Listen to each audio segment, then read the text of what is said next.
How's everyone doing? Good. Good. Nice to see everyone.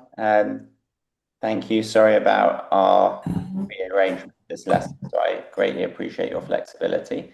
Um, Excited to go through some of the photos you guys took and push us on a little bit further.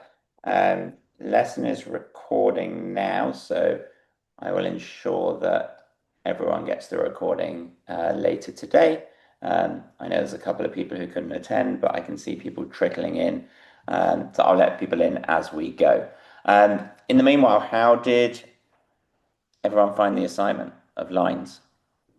I thought it was fun. You find you Makes was, you look at things differently. yeah, I was going to say, you find that you were seeing things that, or appreciating things that you weren't necessarily Yeah, noticing before. Good. for me, yeah. Yeah, anyone else? I found it a little challenging. Yeah, tell And me why. well, because uh, mostly I take pictures of people. And so needed to be doing more of taking pictures of more, landscapes or I mean, I think I found some, but I don't normally take photos in that way. So it was I had to be a little more thoughtful about it. Yeah, and one thing I'll say is this is definitely not restricted to just landscape photography. Like if I was taking a picture of my daughter, there's plenty of ways in which I could use lines to incorporate the picture that I take, whether it's, I don't know, she's sitting on a fence and I'm using the fence as a line to getting to her, whether she's in the park and she's running down the path towards the playground and I find a vanishing point or an S curve that leads to her. Um, Right. so one thing I will say is you see it like I would even kind of argue, Monique, that Netchi picture that you have behind you with the sewing machine, that has lines in it. Like Mm, there's actually an S curve if you follow the sewing machine and you eventually get up to her face. And yeah. that's a form Mm. of that's a form of leading lines. So Okay. it's definitely, I know I showed you a lot of landscape and floral photography primarily, but my hope is over time and as you practice, you can put a lot of these principles into place, whether you're taking pictures of your kids, your dogs, your landscapes, your vacations. It really is transitional across all the different genres. But yeah, yeah, in all honesty, like I teach so many beginners groups, and a lot of people find this very challenging at the beginning. So that's not a bad thing. Like I think that's good because that's the best way to learn. Anyone else got any thoughts on how? Yeah, and you'll see the pictures that everyone sent to me were actually very impressive. You guys did a good job. Um, Kathy, how did you find it? If you had a chance to. I was confused which kind of lines you meant, like the lines of, following the lines to so the focal point or Yeah. lines. And I Mhm. got two different answers, so I said both. Both. Yeah, and the truth is, I mean, like again, like when I set these themes, I don't be completely prescriptive. I don't say go and take a picture of an apple, because I kind of want to see what people do with it and how much Mm. creativity like you can play with. Like even your sweater, Kathy, that's got tons of lines on it. Yeah. That's got pattern and lines. So there's so like once you start seeing this like these, it's you may remember on the first class I said a big like philosophy in my teaching is I don't ever want to make people clones of myself.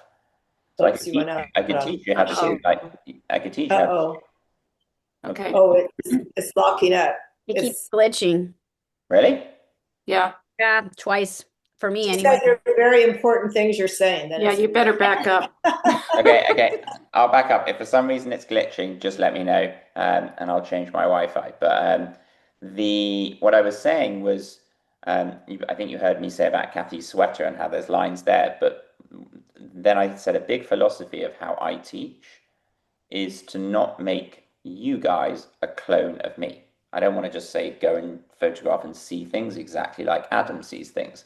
Instead, what I want to do is give you the tools to let you see things how you want to see things because we all see the world like slightly differently. And using the conduit of a camera lens is a great way to be able to kind of see the world how you want to see it. So the theme of lines was intentionally vague. okay. Well, you did a good Right? job. Yeah, well, yeah, I mean, and that's not a really, I mean, that's vague, but like some classes I set much more vague ones, but it's intentionally vague because I want to see what you do with it. Okay. Even like in your office, Kathy, I don't know, the lines on the door, like that's over your right hand shoulder. I could use your printer and probably take 50 pictures of lines. Yeah. So yeah, it's really looking to, much like I was saying to Monique. I don't want to make you a clone of me. I want you to shoot what you enjoy shooting, but my job is to give you as many tools as I can to help you go from taking photos to making photos. You'll remember I'm going to reinforce some of the things that we spoke about last time, but probably one of the biggest things to take stroke create better photographs is doing everything with intention. So rather than being the normal person who stands at the Golden Gate Bridge and goes boom, boom, boom, boom, boom, boom, boom, moves on, goes to Palace of Fine Arts, boom, boom, boom, boom, boom, moves on.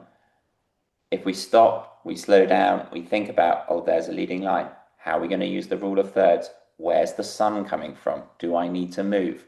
Like, I'm taking a picture of my kid. Like, are they in good light? They're probably running around and it's very hard for you to capture them, but you as the photographer can move. You don't have to get them to move.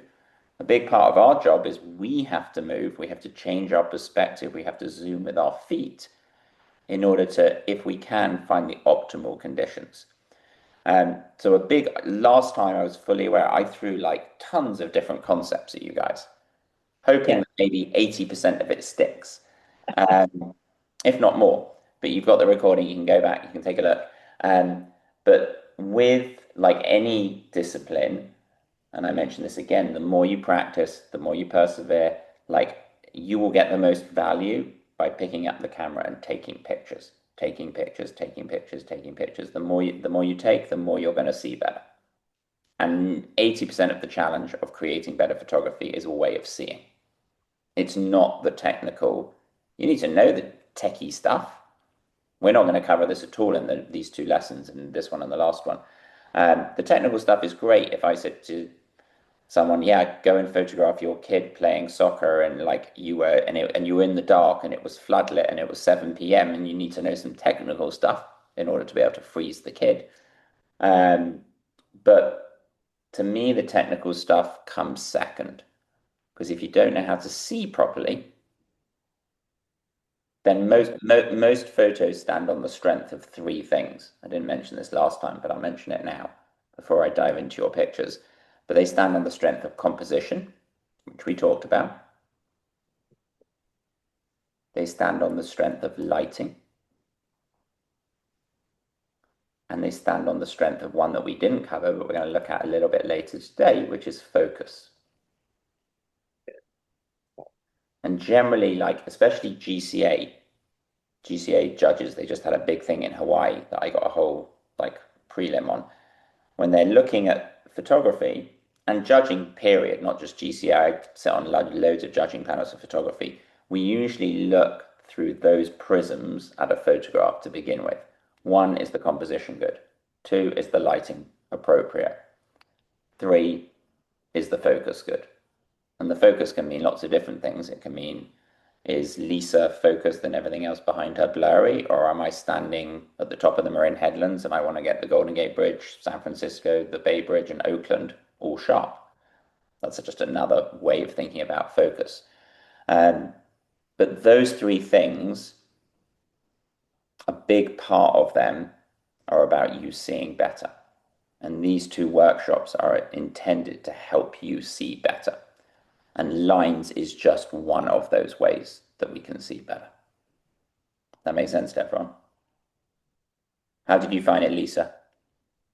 I enjoyed it, but I remember I was the eager beaver student that sent you like 7 pictures because I couldn't choose. Yeah. Well, that's good. And often culling your own work is one of the hardest things. So Yeah.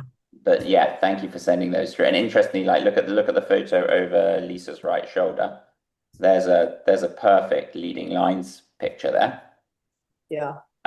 So you see it come up again and again and again and again. Especially like even if like you're watching the news or something tonight, or you watch a TV show, like a lot of these principles you talk about, ultimately we're using different tools to draw the viewer's eye to the main focal point. Okay. Which one are you talking about?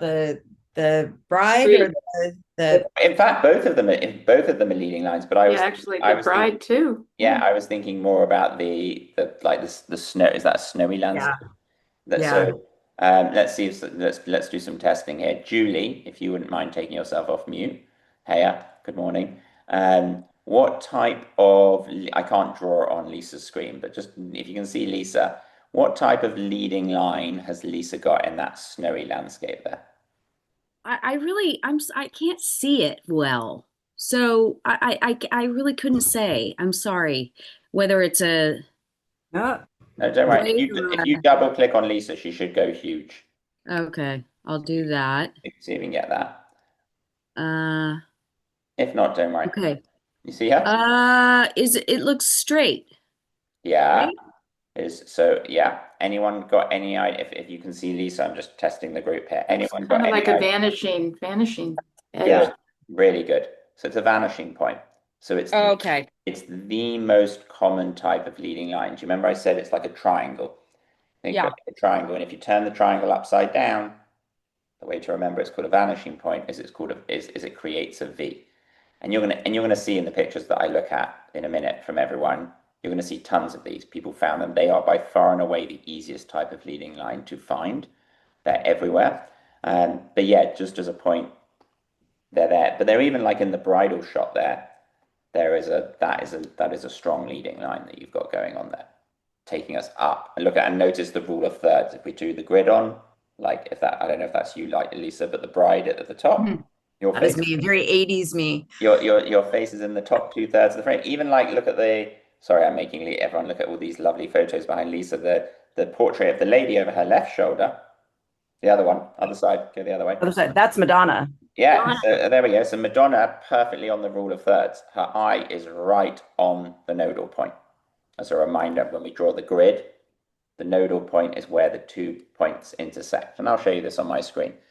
Point being, why I just randomly called upon like Lisa or Julie or Jean or Monique and I pointed things out is for me to show you that this stuff is everywhere.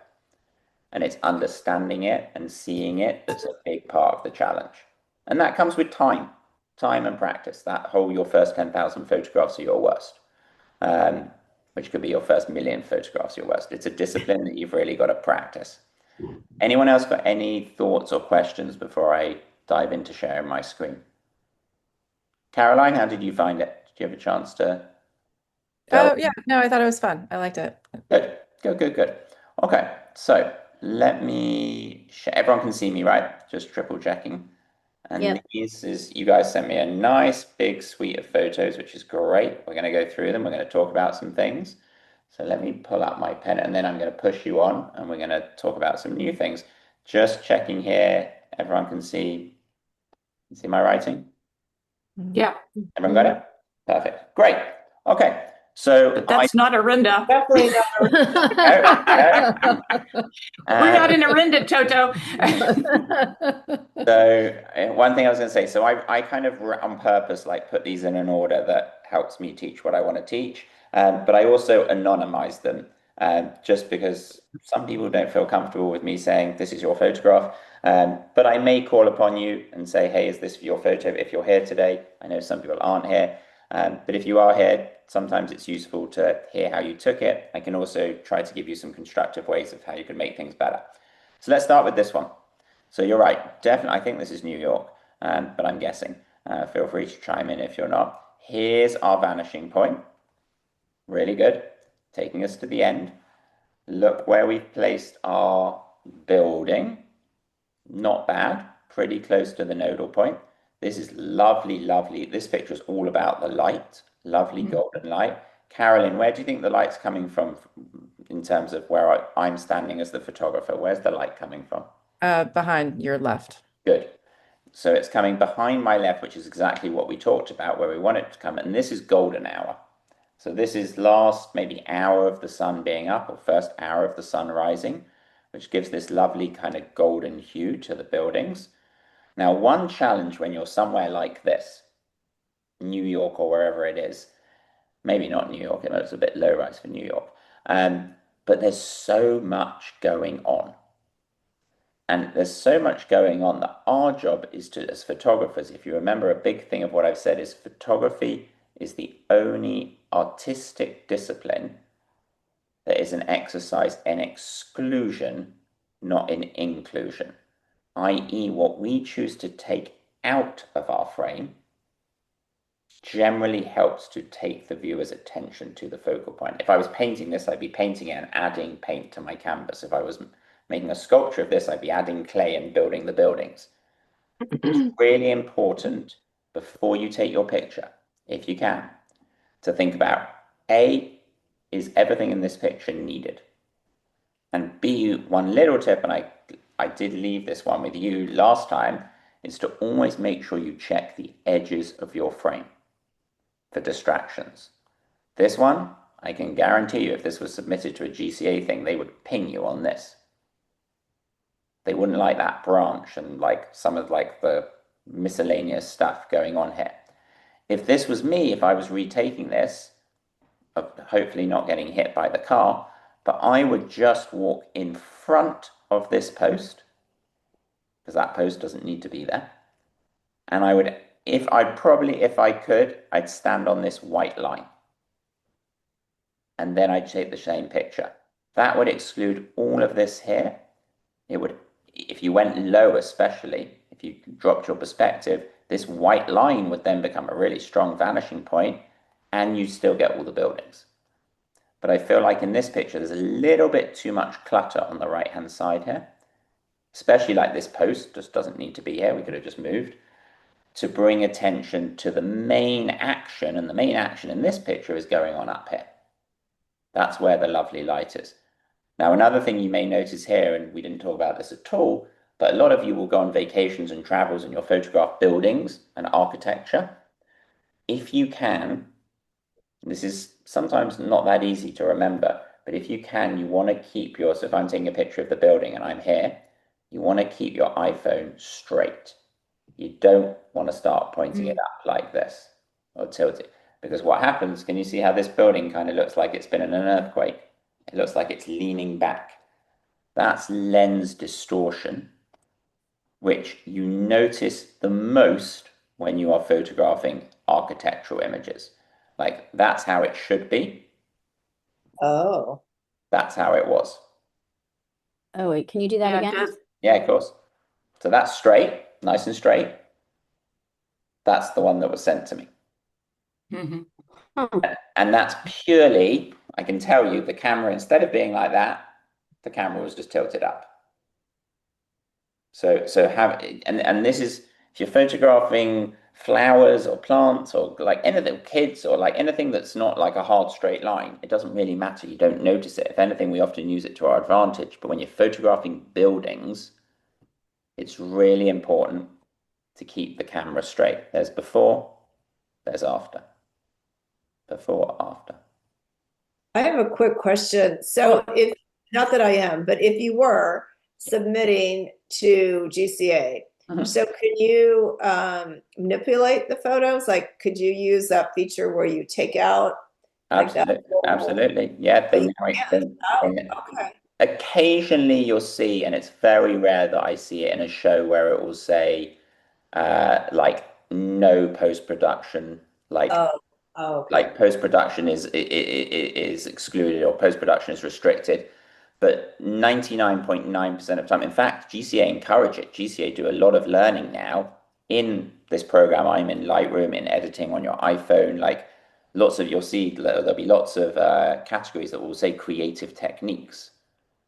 That's specifically designed for you to edit on your iPhone or edit on a computer program. But no, if you took out this, they changed it. Like pre-COVID, they were very anti post-production. Now they kind of lean into it because they know everyone's doing it. Because if you have one of the latest iPhones, you can literally like scribble over this, yeah. and it will disappear. I love it. But what I will say is, let's save the time. Like, if you can get it right, I hate people. Well, I shouldn't say I hate people. Hate's a strong word. I discourage people taking a picture and thinking, well, I'll just fix it afterwards. If you get it right in camera, save yourself the time. And to remove this post was literally just walking 2 steps forward and just standing in front of the post. Right. So we should be picking up that that's distracting and getting it right straight out of camera. But long answer to a short question, no, GCA are absolutely fine with post-production. So upright, they'd be fine if you. Absolutely. Oh yeah. They would encourage you to move it from that to that. This again, you would get dinged by GCA for not having your camera straight. Okay. You can see right now when I do the difference how it really looks like it's leaning. Yeah. Anyone else got any questions? I have a question. Yeah. Yeah, go to you. To me, the light on that van is really fun too. Yeah, the yellow And van or the red van? The one in the back here, it's orange to me. I don't know what it is. The Yeah, one the at the bottom, this bottom one. Yeah. Yeah, that one. And Yeah. you might have lost that, if you had moved. But potentially, I don't think so though, because by the time you'd moved, if you would have waited 1 second, then that would have been perfectly in your frame. Yeah, but the light might have been different, but Maybe. yeah. But I think this crop, even as I've got it here, is Yeah. better than what we had to begin with. Which here your eye it leans down the photo, but there's just even if I was being really harsh, I'd be like, that lamppost is a tiny bit. Like this photo would be better without that lamppost and without that post. Instantly, we would be driven more like with this beautiful van and the light and down this avenue. So just an idea. You'll see when I go through these pictures, I like to kind of give constructive critique, but not to help whoever took it, but also to help us all as a group. So this one, keep the camera straight. You'll hear me say this again and again today. Try to move to remove distracting elements. But nice job on finding the light. Oh, wow. This one's great. Really strong meandering S-curve. We follow. Well done for not showing me like over here and over here. I don't need to see that. Nicely, we haven't talked about framing much, but we'll talk about it later. Some nice framing going on here. And we clearly pull our eye up into the landscape. 2/3, 1/3. Well done on the rule of thirds. Again, this picture, arguably, you could have played around with taking it, you could have gone this way and had less of the foliage at the front, more of the sky. Just an idea. But we're also leaning in here to a lot of like layering. Remember that picture I showed you of the River Rhine? The very first photo I said, and I said it's the world's most expensive photo, that guy Gursky, he uses layering the whole time because it helps to draw us, especially in landscape photography, it helps to draw us into the frame. But this is really well done. This is excellent. Nice time of day, nice light. I know exactly where you are here. It's a good spot to go and take photos. And clearly we follow the S-curve, one of the lines we were looking for, up to the clouds and up to the focal point up here. So nice job, Lisa. Good job. Let's look at this guy. So this I one, love that. this Wow. one's really interesting. That's really cool. Yeah. So this one really leans into the not seeing everything that helps to tell more of a story. Show less, tell more. You heard me talk. This is clearly a lines picture. We've got the lines of the kind of the webbed feet. We've got the lines of the branch. I'd probably crop this a little bit more. I'd probably crop in just to get rid. I don't think you need all that stuff on the right. I don't mind the little pop of color there. It's going to go a little bit, but I'd probably crop that like that. And you're following the lines up here. It's a great capture. Really good. Well done, whoever took this. I will use this as an opportunity to talk about focus. All of our iPhones, when you point your iPhone at a scene, whether it's this or whether it's the landscape we just looked at or whether it's the cityscape, the iPhone automatically, without you doing anything, is always going to try to focus on the brightest thing in your picture, what we call the highlight. It finds it easiest to focus on the brightest thing. So if you just point, the focus is kind of jumping all over the place when you take your picture. I want you to be able to take a little bit more control of your phones when you do that. Some of you may know this, some of you may not know this, but if you open up your cameras on your phone for a second, for those of you who've got your phone nearby, and And if you point it anywhere in your room and you find something just to take a picture of, it doesn't really matter what it is, and you do one tap on the screen, so you just tap your finger like this on the subject, you're going to see you get a yellow square. And you can move that yellow square anywhere you want. Most people know that. That's called tap to focus. So that's, I'm taking a picture of my dog and I tap on the dog's face. I'm taking a picture of this frog, I'm going to tap on the frog's foot. What most people don't know is they'll take a picture like this and they'll tap on the frog's foot. They'll take a picture and then they'll move and then they'll take another picture and they'll lose the focus. They'll let the iPhone automatically refocus. So instead, I want you all to find something to focus on in your room. And I want you to hold your finger and I want you to go, you can watch me if you can see me. And then you're just going to go 1, 2, 3, let go. And when you go 1, 2, 3, let go, you're going to see that your yellow square goes solid. And at the top, in yellow, you're going to see, it's going to look like this. It's going to say A-E-A-F, lock. Everyone got that? Yeah. Okay. So you're just gonna, if you can't get it, find something in your room. You can see me here. I'm gonna go 1, 2. Sorry. I'm gonna go 1, 2, 3. There we go. And it's up there. It's locked. What that means when it says AEAF lock, don't worry about this, means auto exposure, but for what we're talking about here, this means auto focus.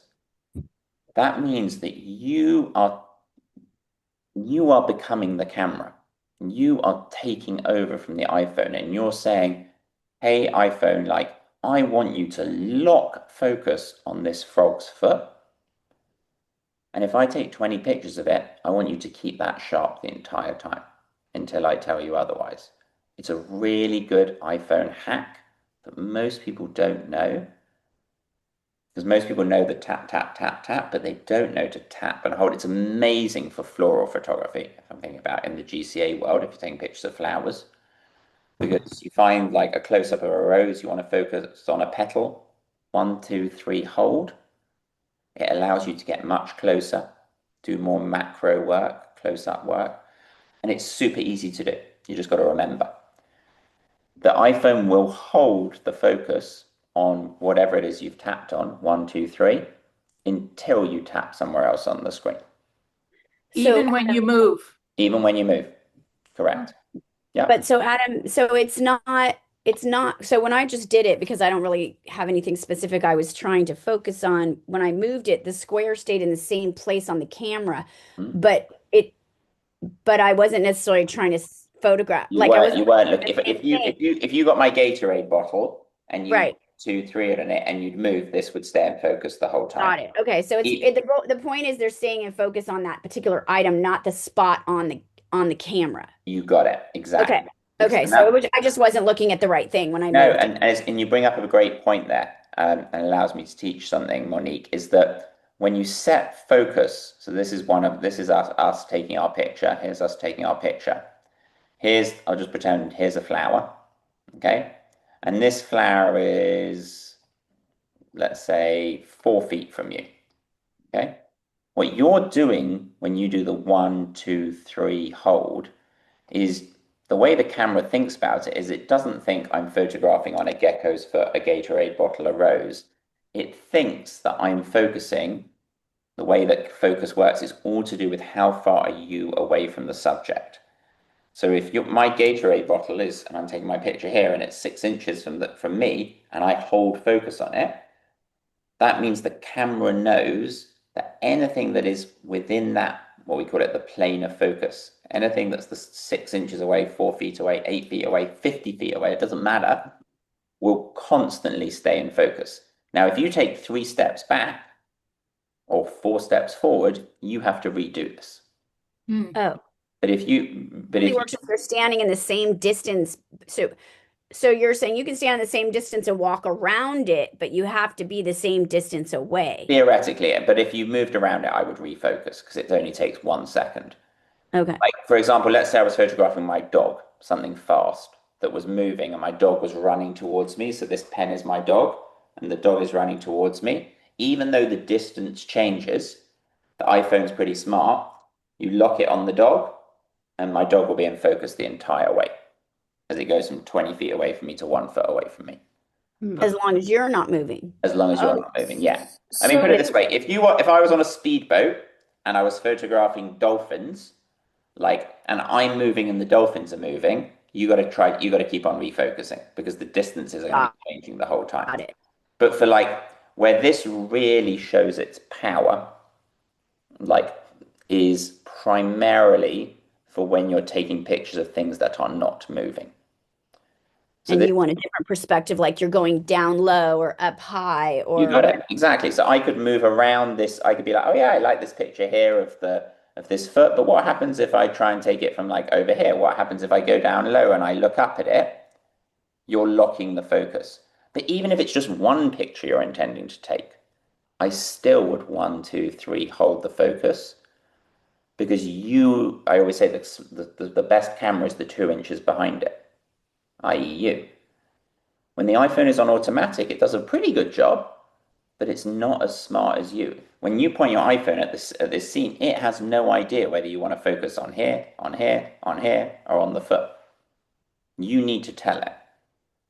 And it's super simple. It's just by 1, 2, 3 hold. It's called tap to focus lock. I wish they put it on the iPhone as default. So every time you tapped, it did it. But once you learn it, now you know it, it's easy. Okay. well, but when you're done taking that photo, will it reset or do you have to unlock it? All you have to do is just Like, tap. does it stay locked? You just have to tap anywhere on the screen. It times But you out. do have to tap.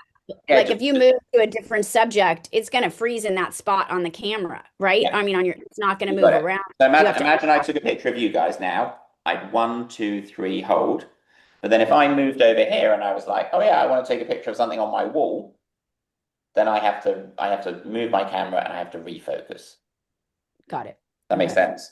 Yeah. So you just have to, it's not You gonna can't set it and forget it. You can't just it's not going to reset. So you have to make sure you unlock it when you got it. There is a way to lock it, but I'm not going to go there because most of the time you're going to want to read because sometimes I don't know, you're taking a picture of this frog and then there's another frog on another leaf, three leaves across, and you want to focus on that one instead of this one. You need to re-tap on the new frog. But that's a great, and we'll talk a little, as I say, if we have time today, we'll talk about focus a little bit more.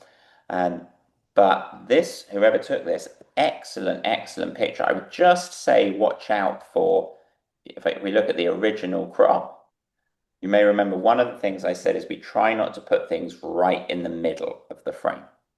Mm. And this to me is that's showing you the middle of the frame. There's my central point. And the new crop I did was intentional just to, and there's lots of different ways you could do this, but I would probably offset the leg on the top right, maybe keeping in a little bit of color. So there's our rule of thirds. I'd put it probably on the top right nodal point. So the lines kind of lead up to it, but really great picture.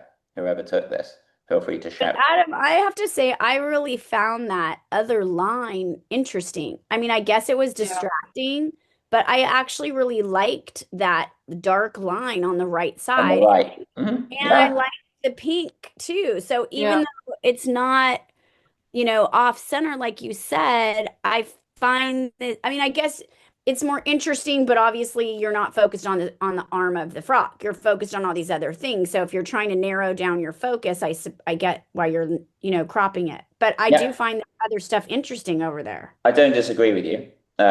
But I can tell you as someone who judges tons of things, if I put my judging hat on, right, our eye tends to go to the brightest thing. And I think in this crop, you go more to the red flower than you do to the frog. Like if I flick this up, the very first place you go is the flower, and then you see the frog's leg. I think that's true. Yeah, and I think that the frog's leg is here what warrants the attention. Like that's kind of the mystery of the story. And I agree. I'd like this line on the right is also very strong. But there's a lot going on. Yeah. But there's all this stuff, right? A, it's subjective, and B, there's tons of different ways I could crop this. I could crop it like this. Mm-hmm. That's also Oh, interesting. that's kind of cool. Yeah, I think I like that. Yeah, I think I like that better as well. Yeah, because you It's still also, get the line on the right, and it has almost its own vanishing point, although it's not really pointing to anything specific at the bottom. But well, if anything, it's actually what this is doing is this is acting as a frame. It's kind of drawing you into the frog. Mhm. So one thing that I noticed on almost everyone's pictures is, and I kind of anticipated this, is almost all of you took your photos in a portrait orientation. This way, this way, this way. It's because we're so used to consuming media now, like on our phones, this way, this way, this way. Don't be afraid to experiment going landscape. Most of your iPhones have a button here that allows you to take the picture as if it's a camera. You just take your picture. You don't have to like get your finger and go and touch on the screen. So try landscape and portrait in most situations because often you'll find that you prefer one versus the other. Let's look at this one. Really good use of leading lines. Strong vanishing point. Excellent. Well done, whoever took this. End of the line is almost smack bang on the nodal point. Nice time of day. Like the light on the tracks, the beautiful light in the sky. This could be, if you, to Kathy's point, if you wanted to get really busy, you could take out all those orange little pylons there because you may think, oh, it may look cleaner without that.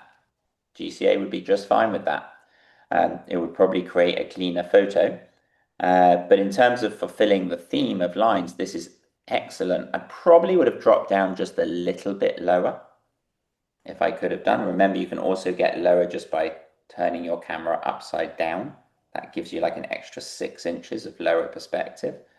That would have just made this vanishing point look a little bit bigger. But otherwise, really good. Really nice. Let's look at this one. This one's that's great. cool. Yeah, really cool. You guys did a really good job. Really good job. Like, I was very impressed by the quality of imagery. Like, almost everyone sent me something, and the quality was great. So this one ties into something that I'll actually show you now. I'll switch our screen. But one, remember last time the theme of the lesson was what makes a good photo? We kind of we crossed off quite a number of things off our list. But one of the things we didn't talk about, it's not perfectly straight here, but close enough, is symmetry. And when you have symmetry in your frame, then that, or sometimes, now this is rule of thirds as well. Well done, whoever took this, 1/3, 2/3. But when you have symmetry, usually the focal point is smack bang in the middle, as in it's along that central line. But we find things that are symmetrical very aesthetically pleasing. And this is great. I don't know where it is, but it's a really nice picture. Light coming from the right way. Again, found this. You could have, whoever took this, you could have lent and gone and done asymmetrical and gone and stood along one of these banks of trees and shot from either here or over here. Would have been interesting. But I like the Annoyed that I couldn't get the shadows to line up as well, but they were two different banks of trees. Yeah. I think where is this, Lisa? Notre Dame. Nice. So I went to Michigan. So this is a Blue, go blue. yeah. So that's how I started. I started my career as Michigan's football photographer a long time ago. 20 years ago, I used to shoot all Michigan sport for five. But I used to work for the Big Ten, so I used to go to all these different campuses. But yeah, really nice in terms of symmetry. I'm gonna let me unshare my screen for a sec. I'm gonna show you guys. We'll use that Lisa's example here to let me show you a quick little peek and intro into symmetry. So this is very similar in nature to kind of Lisa's photo, but I'm going to show you a few other things. In that when we have symmetry, it's A, aesthetically pleasing, but B, it's very good at taking the viewer's attention to where we want to go. So I will ask, let's see who I haven't called her, Carolyn, where does your eye go in this picture? When I first pull it, oops, sorry. I think just right to the back center. Yeah. So it goes right to the back. Now it goes to the back because A, you've got that symmetry, but B, look what you got. This is the Cosmopolitan Hotel in Vegas. I got commissioned to photograph it when it opened about 15 years ago. This is the lobby. It's all mirrored and they have all these crazy pillars with tiny little TV screens on. But look how we've got two vanishing points here, taking us to the center. Now, the photo is not perfectly symmetrical. Like this person is like over here and there's no people over here. But it's symmetrical enough that until now I've pointed everything out to you. You at first got drawn straight down that pathway. It's a very powerful tool and you see symmetry everywhere. If we look at this picture, this is our old friend who I've already mentioned today, Andreas Gursky, the guy who did the Rhine picture. This is the photo that kind of made him. It's actually in SF MoMA. If any of you ever go to MoMA, it's in the permanent collection on the 5th floor at MoMA. They have it blown up enormous. Where does your eye go here? There's a lot to look at, but where I see a lot of layering. Yeah. But man, there's a lot to look at there. Okay, but when Goes to the 99. My eye goes Yeah, to the the back. 99. Yeah, Back on the you back. got it. So that's where he wants. So he wants your eye to go right here, which is crazy because there's so much stuff going on. So let's think about how did our eye get there? Anyone got any ideas why your eye would go to that 99 cents when there's so much going on in this picture? Because That Poland it's calmer. Good. It's against a white backdrop versus all this other noise. So it's brighter. That's one. Remember, our eyes Okay. usually get drawn to the highlights. Another way, but you're along the right line. Carolyn, do you want to say something? Oh, Oh, I just feel like it goes, the lines continue to stack up and it brings you there. And then there's the center pole and, the 99 is right there. Yeah, very good. So this picture, I'm showing it to you at this juncture because it's very symmetrical. It's playing on symmetry, and you'll hear often judges and GCA will say nice balanced composition. Usually we obtain a balanced composition when something is fairly symmetrical. Look at this, look how it's got the rule of thirds, 2/3, 1/3. Can anyone spot the leading line? On the aisles on the right and the left, right? You got it. There's a vanishing point here. I find that pole in middle very bothersome. Yeah, I hear that a lot. Lots of people say that. But at the same time, the pole is almost acting as the mirror. It's the symmetry. It's playing into the fact that he wants you to think about that, even though they're not perfectly symmetrical, and like you see a shopper here and a shopper here, you don't notice that when you first look at the picture. You get driven right to the back. It's an interesting example to talk about symmetry and balance. Very similar to the Notre Dame picture we just saw. The concept is the same. The bones of the photo are the same. This is just flipped the other way, where it's 2/3 foreground, 1/3 sky. Lisa's was like the building was at the bottom, and then there was all the sky on the top. This photo, kind of the story behind it is he's a kind of a bit of a snooty German guy, and it's a 99-cent store in LA. And he took this picture. Where do you think, in fact, before I tell you the story behind it, Monique, where do you think he's standing when he took this picture? He's standing above, like he's up high somewhere. Maybe is there a second? He's on a ladder. He's just he's on on a a ladder. Yeah, he's on a ladder. So he's got above, so he's changed his perspective. And what he wanted to show you, he wants you to look at this picture and look at it and be like, whoa, like look at all this kind of junk crap, like sickly, saturated numbers that you can buy in a 99-cent store in the US. So it's an interesting picture. And it's the total opposite of that Rhine picture that you may remember I showed you, which is very calming. This one, he wants to be chaotic. Julie, What's on the ceiling? I don't quite understand the ceiling. Is it a reflection? Yeah, it's reflections.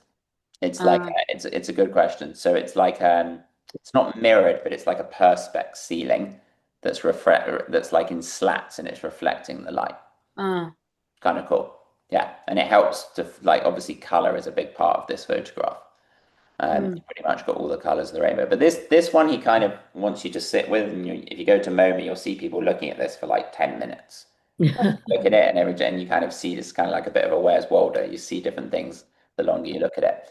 But the reason I'm showing it to you is because of the symmetry. I want to show you a few more examples. Look at this picture. Okay. In this one, where does your eye go? I haven't asked for a while. Where, in fact, we'll ask Lisa. Lisa, where does your eye go? Well, it goes straight into the middle of that, Yeah. the end. So it goes here, right? Yeah. Yeah. This again plays on symmetry. That's very symmetrical. We've got very similar to the one we just saw. We've got a leading line, a vanishing point. This I took in Detroit a long time ago. This used to be the largest car factory in America. Packard Motors. This is their main assembly line, which is where they used to make all like the engines and the car parts. It's almost a mile long. That's a question. Yeah, go for it, Caroline. Because I had to watch the recording. Yeah, I wasn't here last time, but when you talked about this in the last class, Mhm. you said the actual far wall was really quite a distance away, and I was wondering how you did that. Yeah, good question. Have I shown this? I didn't realize I'd shown this to you guys before. Yeah, you showed us both of those. Oh, fine. Okay, I'll skip on. Sorry, I didn't realize you should have Yeah. got it. But Well, it's that's a good, okay. It's a good refresher. it's It's a good fine. refresher.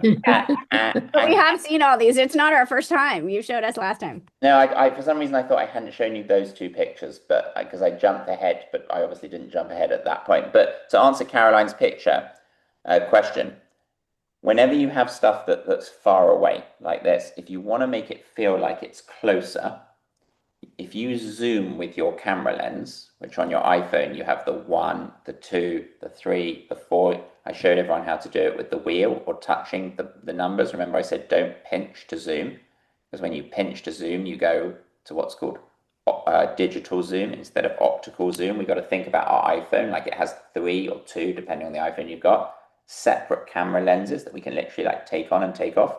When you zoom closer to something, Caroline, you compress the distances. So you make things feel like they're on top of each other. Okay. So that's all I did here. I've just got a big zoom lens on. Nothing fancy. Okay. So you can do this on the iPhone. Wait, but I don't remember you saying not pinching it. And I don't Yeah, I don't think you talked about that. Yeah, and Okay. I don't know what you're talking about with the wheel, because I only have half, 1, 2, and 5. I don't know Okay, hold up. Okay, so you're right, because I didn't talk technique, we just taught concept. So our second technique today, so the first one we learned was, let me just turn my blur off here. So the first one we learned was how to focus, right? By tapping. The second is when most people take a picture on their phones. And Apple kind of do this on purpose, and I wish they didn't. But most people go like this. They zoom, they pinch. They go pinch, pinch, pinch, pinch, pinch. I'm going to go all the way into Adam's eye. Okay? And you pinch, pinch, pinch. And down here, you're going to get a number that says like times 15, 14, 13. You can practice zooming, and you'll zoom, zoom, zoom, zoom, zoom. When you talk about zooming in, getting closer to something, there's two different concepts or terms that you have to understand. One is called optical zoom and one is called digital zoom. The definition and the distinction between them is very simple. Optical zoom, and this will make sense in a minute when I show you how to do it, but let's get the definitions first. Optical zoom is when you purely zoom using the capabilities of your camera lens. So with a traditional camera, you're always on optical zoom because people have a camera and they twist it and turn the lens and then they twist it back. When you use digital zoom, the computer in the iPhone is zooming for you, not the lenses. So optical zoom is when you are taking advantage of your camera lenses, and Apple market the iPhones and they'll say 4x optical zoom, 6x optical zoom, 10x optical zoom. Because when you use the lenses and you don't use the computer, you come out with far, far better quality. And when you all go in the photo app, like you go to take a picture, and you look on the bottom of your phone down here, and Monique already alluded to this, but you have these numbers, right? Now, you may not have as many numbers as me. You may have more numbers as me. It depends which iPhone you're seeing. Can everyone see that? Hopefully, you'll see it. If you click on number 2, you're going to see that your camera zooms in. And then you can click back on number 1 and it's going to zoom out again. What that is doing is that the best way to imagine what's happening there is almost like you've taken off one camera lens and you've put on a new one. And you're losing 0 quality. Some of you will then have a 3 or a 4, depending on the iPhone you've got. You click on the next one. You're going to zoom more in. You're going to use the optical zoom. Whatever you're zooming in on, you can point it at something in your room you're in. The quality is going to look perfect. It's not going to be pixelated or look funny and low quality. Depending on what iPhone you've got, like I've got the 17 Pro, so I've got a number 8 down here. Most of you won't have that unless you've got the newer phone. But you may have a 5 or a 6. This is your range of optical zoom, these numbers at the bottom. As you pinch, pinch, pinch, you can go past that, but you're going to lose quality. So whatever the maximum number is you have on your phone, whether it's a 4, a 5, a 6, or an 8, ideally, you don't want to be going past that. You want to be going to the maximum number, and then if you can, you want to be zooming with your feet. You want to move. The lazy way of doing it, pinch, pinch, pinch, pinch, pinch, just means the eventual photo that you take, you won't be able to do anything with. You'll lose quality. That's fascinating. Yeah. So that's a big deal. It's a huge deal. Another thing is a lot of people like just the touching of the numbers, but Apple gives you 2 ways to do it. The second way is if you take one of the numbers, hopefully everyone can, and I usually use my thumb to do this, but just the way I'm holding the phone, and I just lightly touch on the number, and then I drag left or right, like that, and you're going to get a wheel. This is by far and away the best way to zoom an iPhone. Got it. And what you'll see is you'll hit a threshold where there won't be any numbers anymore. Like for me, it's 8, and then there's a big jump. This is all optical zoom. Sorry, digital zoom. That's when I start losing quality. But anywhere up to that last number, for some of you, it'll be 4, for some of you, it'll be 5, for some of you, it'll be 6, for some of you, it'll be 8, depending on what iPhone you've got. The quality is going to be 100% perfect. You lose 0% of image quality when you zoom optically. When you zoom digitally, your photo, the more you zoom, and some of you may have experienced this before, if you pinch, pinch, pinch, and you zoom, zoom, zoom, as you zoom more in, the quality decreases. Oh, good to So know. if you One at a time. Let's Jean go first. So if you go beyond the largest number on the wheel, then you're changing to digital rather than It automatically is changed to digital zoom. Okay. Yeah, absolutely. And as I say, you're like, if ever you look at a new iPhone or you think, and you look at any of like the things for the photography, the first thing they will market is how much optical zoom there is. 4, 6, 8, 10. Because they know the more optical zoom they can pack in here, which basically just means the camera lenses are better, the more and better quality photograph you're going to get. Someone else had a question. I answered it. Thank you. Okay, good. While we've got our iPhones, I'm going to show you a second little tip. So third tip for today. First one was focus. Second one was how to zoom properly. And hopefully you can all get that wheel.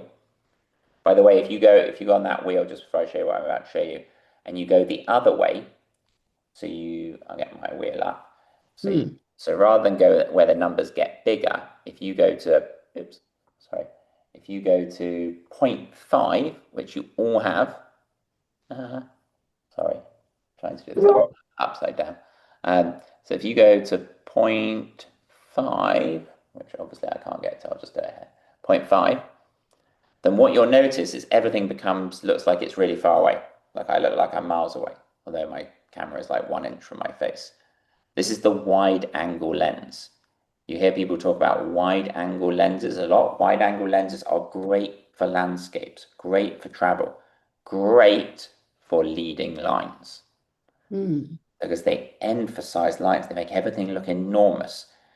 If I'm a real estate photographer and I'm commissioned to come and take photos to sell your home, I'm going to shoot all of them with your whole house with a wide angle lens, because it's going to make your kitchen look huge, your bedroom look huge, your bathroom look huge, bigger than it really is. So it's a really good. Most people only go up the zoom and they don't think to go down to the 0.5. Taking portraits of like your family or your friends or your pets at 0.5 at a wide angle won't be great. Remember I showed you that picture of Joe Biden and Jimmy Carter, and Joe Biden looked like a giant? Yes. And that was taken on a wide angle. That was basically like having on 0.5. So for portraits, we tend to stay away from 0.5 because it distorts things. But for landscapes, it's amazing. It makes like you can be standing in Napa looking at the mustard and like there's an amazing sky, and the sky suddenly becomes 10 times more imposing in your photo when you go to 0.5. So don't be afraid to use that. And that's on the wheel. Really, I want you to get in the habit of using the wheel rather than pinch, pinch, pinch. Oh. Okay. That's a great tip. Probably the best one so far. Okay. Let's see if I can trump it. I felt like that'll become the one I'll use the most for sure. I had to step out, but the flower, I have a flower on mine at the beginning. Yeah, that's probably because you're holding it close to something, whatever you're looking at. That's showing you that you've auto engaged macro mode. Is the flower still there when you go further away? Yeah, it goes away. It goes away, exactly. Yeah. So if the some of your iPhones, not all of them, basically one of these lenses acts as what's called a macro lens, which means you can take pictures of things close up. And once you move within a certain distance, you're going to get that yellow flower appearing. And that yellow flower is just an indicator that the iPhone has switched to the macro lens. You don't have to worry about it. It's just telling you that you can. It's actually really good, Kathy, to then combine that with the 1, 2, 3 tap to focus that I taught you earlier today, because then you're close in on something and you're just photographing the little bee on the rose or the center of the petal or whatever it may be. Okay. Okay. And that's the only way to engage. Oh, go ahead. No, go ahead, Jean. That's the only way to engage the macro lens is just to be close, and it'll automatically do it. You did. Yeah, there's no Okay. way. There's no way on the iPhone, unless you use the third-party app, which I don't want to get too complicated with. But no, there's no. It's pretty simple. Once you hit a certain, we call it hyperfocal distance. Once the distance decreases between you and a subject beyond a certain threshold, the macro mode is automatically enabled. Kick straight. Okay. Yeah, because I noticed that and I was going to ask that too. So I didn't notice that it had never shown it before, although I feel like I've seen it before. Yeah. And So, it gave you the option to turn it off, but you don't really want to turn it off. no. I mean, like for Lisa's photo we just looked at of Notre Dame, you don't need a macro lens. It will never pop up with that little flower. But if she like looked down on the floor and found a little leaf and wanted to go really close and take a picture of the leaf, the flower would pop up. You would engage the macro lens. Okay. Okay. And you're not doing anything like you said. It's just letting you know that. It's automatic. Yeah. And it's actually really cool that macro mode. What that tends to do is allow you, especially when you combine it with the tap to focus, is it allows you to get very precise. I just want to photograph the G on my Gatorade bottle, and then I want it to be like really close up. And then what it will do is it will automatically blur the background. Got it. It will create what we call a shallow depth of field. Okay. Anyone else got any questions on either the tapping to focus, or hopefully you all were able to access the wheel on your iPhone? Good. Let's do number 3. So number 3, this one's a little bit more logistic, but it's going to help you. I want you to all go into the settings of your iPhone. We did this last time where we went in the settings and we turned the grid on, but we're going to turn something else on. So when you go in the main settings of your phone, and I want you to scroll down to camera, and I want you to click it. You're then going to be in the camera settings, and about halfway down, you're going to see it says formats. Okay. Mm-hmm. I'm just going to make sure everyone's there. Okay. And then under formats, probably the top thing you're going to see is, don't worry about this, what it is for the time being. You're just going to see where it says high efficiency or most compatible. Mm-hmm. Just for the time being, make sure you got high efficiency checked. It should be checked by default. Okay. If you scroll down, that, and it's going to be slightly different on all of your phones, but you're going to see something along the lines of Pro RAW or RAW Plus or Resolution Control Pro RAW. It's slightly different depending on what iPhone you have. You should all see that, and I want you to turn that on if it's not on already. On. Okay. On, correct. Yep. So press it and it should go green. Okay. Okay, I'm just going to make sure everyone's with me.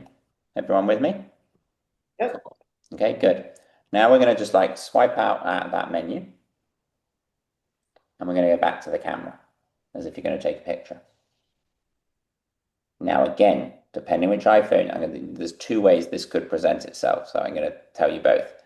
For some of you, on the top right-hand corner of your screen, you're now going to see the word raw. Raw like a raw piece of meat, R-A-W. And it's going to have a line through it. Everyone got that? Yep. Okay, great. So let me explain what this is. So by default, let me just get Lightroom back up. By default, your iPhone takes every photo that you take in something called JPEG. You may have seen this pop up before. It's just a file format. So it takes something called JPG. So it's a file type called JPEG. The problem is, and my job is, as we kind of build this Lego tower of helping you become better photographers by teaching all the skills, is I need to teach you how to make your iPhone more like a proper camera. And one big leap of making your iPhone more like a proper camera is to stop you shooting in JPEG. And instead having shooting in this format that is called RAW. A RAW file contains approximately 4 times the amount of information than a JPEG file. So what that means in terms of why do we want to do that is, one, that it contains 4 times of a big photography word called dynamic range. How much light, the definition of dynamic range is how much light your camera can capture. Oops, we lost you. How much what? Light your camera can capture. Hello? Gone. Gone. Adam. I'm here. No, we lost you. You said how much? I'm sorry, I don't know why my internet's choppy today. If it's a real problem, let me know because I can just sign out and sign back in again. But it's how much light your camera can capture from the darkest of the darks to the lightest of the lights. How much light can your camera see? And generally, pretty obviously, we want our camera to see as much light as possible. We want it to have, again, a big selling point. If you went out and bought like a big camera, is they'd advertise large dynamic range. That just means the camera can capture a ton of light. It's not restricted. It can only capture a small band between the darks and the lights. When we capture more dynamic range, we capture more color. Because more light equals more color. When we capture more dynamic range, we capture more clarity. Means our photos are going to look clearer and crisper and sharper. And most importantly, even more important than this, is the main distinction between a JPEG and a RAW. Oops. What? We We lost lost you again. What's the most important? Hold on. I'm going to, 1 second, sorry. It always starts out right when he's about Yeah, ready to yeah, say the most important thing. Okay, we'll try once more, and if it cuts off, I'm going to hotspot from my phone because I don't know what's going on with my Wi-Fi today. It says I'm on full, so a JPEG file, which is how you usually take your photos. You can think. No, you just did it again. Okay, one sec. Your most important thing is getting. It's all garbled. Hold on. Stay with me. 1 sec.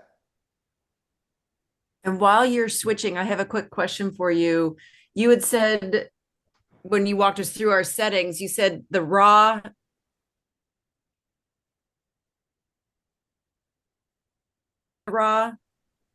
Right, say that again, Lisa. I'm now on a different Wi-Fi.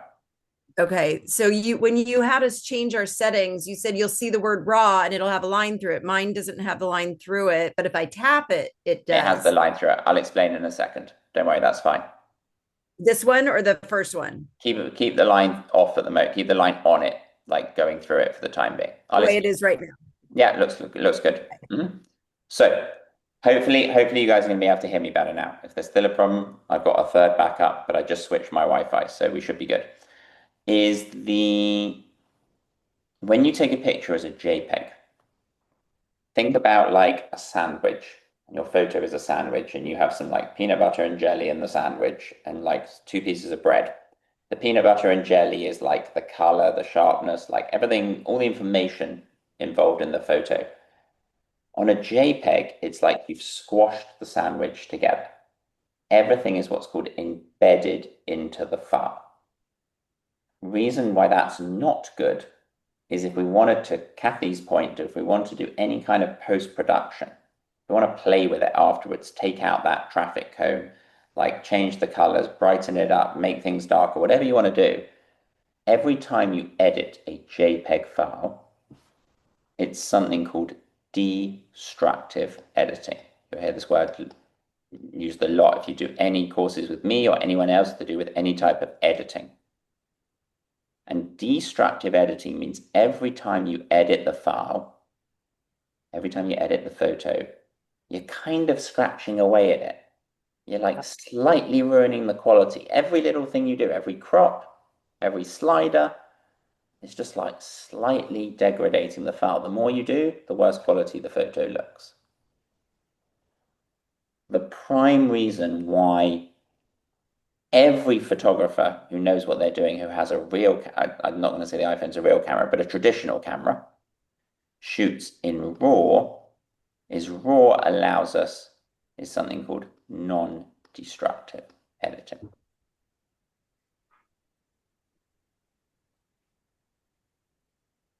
And what that means, hold on one second. Go on. Go ahead. There you go. So if you take in raw, and is that taking up a lot more storage? Great question. Yeah. But so I'm going to help you figure out how you do this. But yeah, Okay. essentially for every one RAW you take is the equivalent of taking 4 JPEGs. Yeah, So it takes up a lot more space. But the advantage is when you come to edit, you're just going to get a better photo. You're going to get more color, more clarity, more crispness, like more light. But secondly, if you want to do any editing to it, it's kind of like if any of you had ever photographed on a film camera or have a film background, the photo kind of becomes like a negative. We often refer to it as a digital negative. Just kind of sits at the bottom, and all the editing we do just kind of layers on top of it. But we never scratch away at that original negative. Got it. So, Adam, Oh, sorry, go ahead. hold on, one sec, because I think I'm probably about to answer the question you're going to ask. So the first thing is you all saw, and I think Lisa threw up her phone, you're going to see the word raw, and it's going to have either a line through it or it's not going to have a line through it. If it has a line through it, it means it's turned off. If it doesn't have a line through it, it means it's turned on. So you can literally turn it on, turn it off, turn it on, turn it off. My advice usually to people is if you're going out with the specific reason to take photos for Adam's lessons, or you're on vacation and you're like, I may want to make a photo book out of these, or you're taking pictures of your kids and you may want to print them out on the wall, always shoot in RAW. If you're in the grocery store and you're taking pictures of ingredients on the back of a cereal pack, or you're taking pictures of receipts or letters, there's zero reason to be in RAW. Right. So you have the ability to be able to toggle it on, toggle it off. If I was coming on vacation with any of you and I said, okay, we're going to Yosemite for 2 days, I'd want you pretty much the entire time to have it on RAW, because it's likely that you're going to want to do something with those pictures. By default, it's off, because Apple know that if you take like hundreds of pictures of RAW, you're taking up more space. Got it. But it's a big shift. It's not a creative shift, it's a logistical shift that you can do that straight away essentially ups the quality of your camera on your iPhone. takes it from being like an $1,000 iPhone camera to a $3,000, $4,000, $5,000 SLR camera. Just Amazing. like opening the box to be able to shoot in RAW. That is amazing. But When you go for so that. Adam, so I obviously if it's 4 times a JPEG, Mhm. how do you Oops, we lost you, Monique. Yeah, now we lost Monique. Now we lost you, Monique. Oh, Say again. can you hear me now? Yeah, we got to Yeah. how do you, and then you cut out.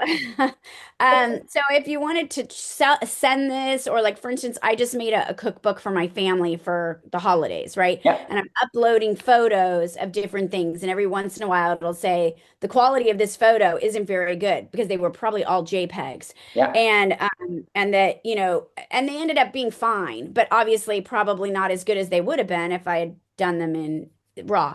But if you're trying to, let's say you're trying to send it to someone or email it to someone, and every once in a while you get a thing that says, "Oh, this is too big of a document, right? We can't send this."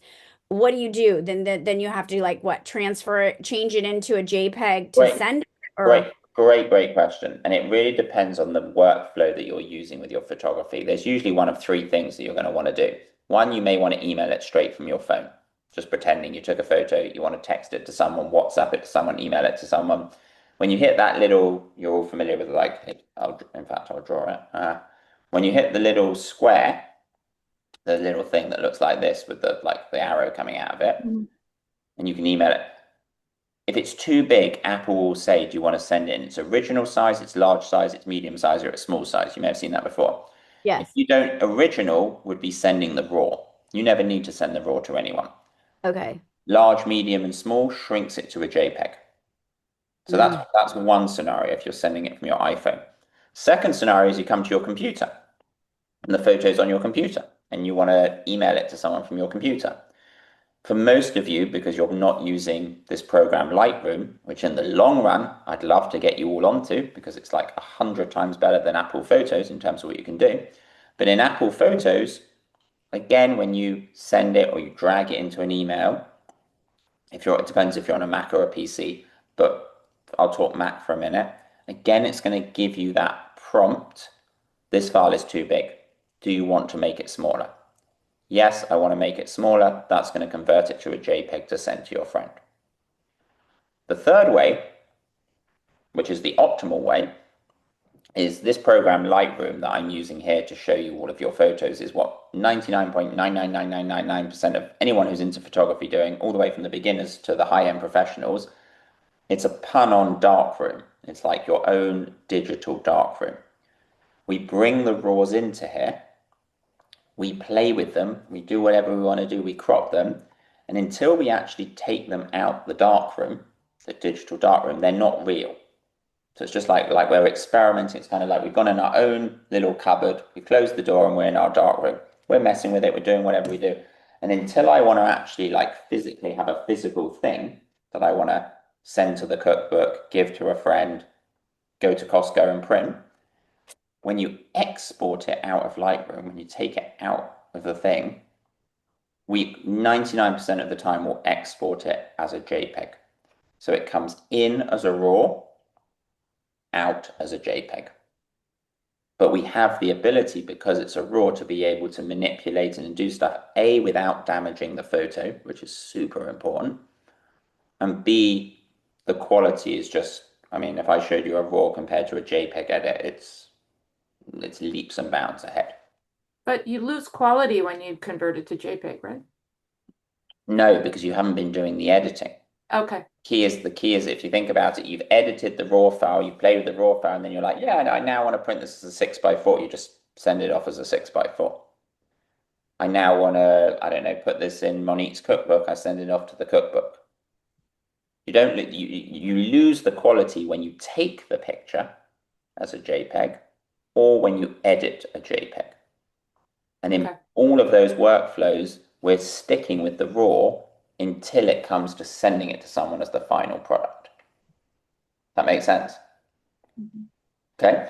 So that is on all of your phones. Super easy to turn on, turn off. Sometimes people forget to turn it on because the iPhone, what will happen is if you turn RAW on and you're in Yosemite and then your phone rings and you pick up the phone and then you go back to the camera, there'll be a line back through the RAW. So keep an eye on it. You can set it where it's RAW by default and then you turn it off. Not, I wouldn't probably recommend that for you guys at the moment because you're going to end up taking tons of RAW photos where you don't need to take RAW photos. But just remember it's there to turn on if you need it. Okay? So key takeaway, and again for people listening on the recording, is JPEG equals destructive editing, damaging the file. It's also just smaller and everything's baked in. A RAW file, which we've now learned how to turn on our cameras, is much larger, captures more dynamic range. Gene, what does dynamic range mean? I'm sorry. It's okay. Let's see if we can help her out. Kathy, can you remember what dynamic range means? Oh, no. How much light? Good. How much light your camera can see? Yeah, nice. Really good. So it's how much light your camera can see. And ideally, we want our camera to see as much light as possible. Because that's going to give us more color, more clarity, more sharpness, more crispness, more depth.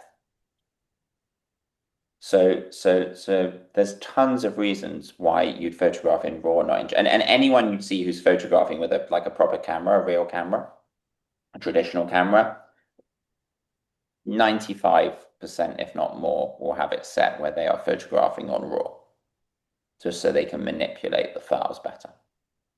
Okay? And again, like when it comes to all this editing stuff, I don't have time to tell you today because I'm focusing more on camera purposely. But there's definitely an opportunity for us as a group to maybe carry on and do some editing stuff and how do we take our photos and work on them in the future. Okay, good. Anyone got any questions before I move on from Lisa's nice Notre Dame picture? Good. Hey, let's look at this one. This one's definitely not Orinda.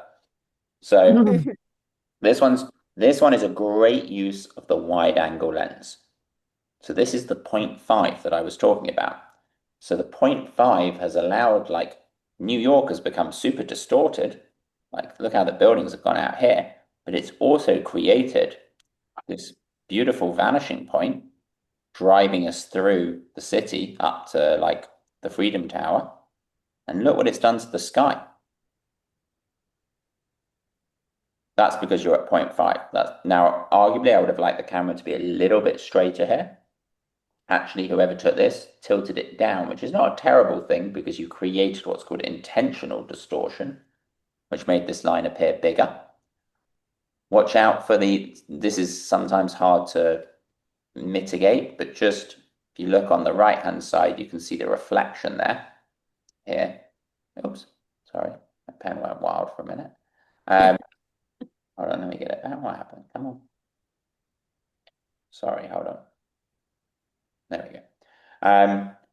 So watch out for those reflections. Sometimes hard to get rid of it. In fact, I'll show you something crazy. And this is Lightroom. I'll show you how some of the crazy things you can do in Lightroom. If I go here and I go remove reflections, let's see if it gets rid of it. May take a second, but let's see.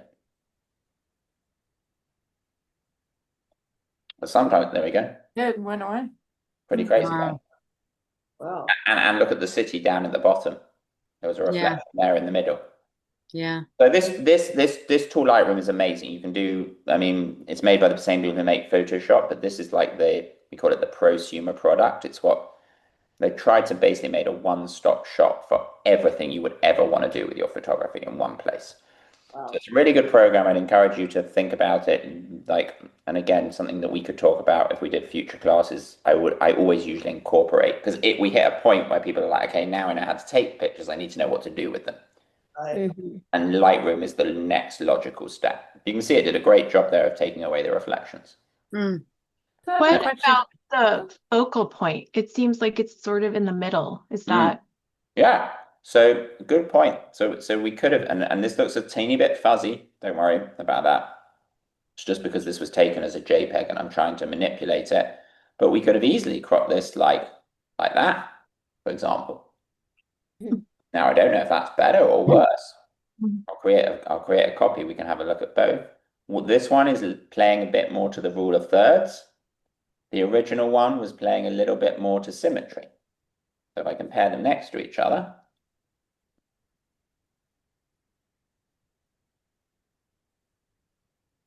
who prefers the one on the left? I like the symmetry because I like the gold. Yeah. me too. Yeah, I think I like the symmetry as well. And that plays into what I was talking about, is that there's no rules in photography. Sometimes symmetry trumps the rule of thirds, and like the thing doesn't have to always be smack bang in the center. Sorry, off center on the nodal point. But generally, to make it work where the focal point is in the middle of your picture, you need to have some form of symmetry. I have a comment. Yeah, go for it, Jean. No, the vanishing point is definitely bringing us to the back, Yeah. but I find the front kind of more interesting to look at. Yeah, well, I think it's because you can see the cars and you can see the You see more detail, yeah. No, you see more detail. This as well, you guys are looking at a really small, like it looks really pixelated.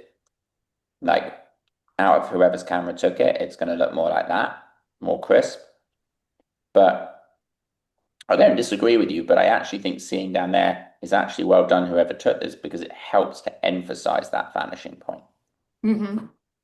Yeah, you see the But line. also, I can tell you again, I just know how GCA judges work. They'd probably say this gold dome is distracting, which I think would be I think that would be a harsh comment, but somewhat valid.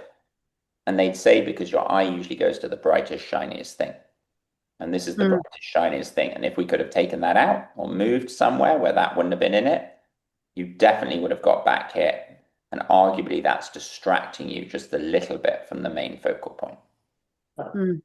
Okay. But really good, whoever took this. Nice job. Let's look at this one. This one's really like abstract. I like when we do things like this. This is great. This is an example of what's called filling the frame.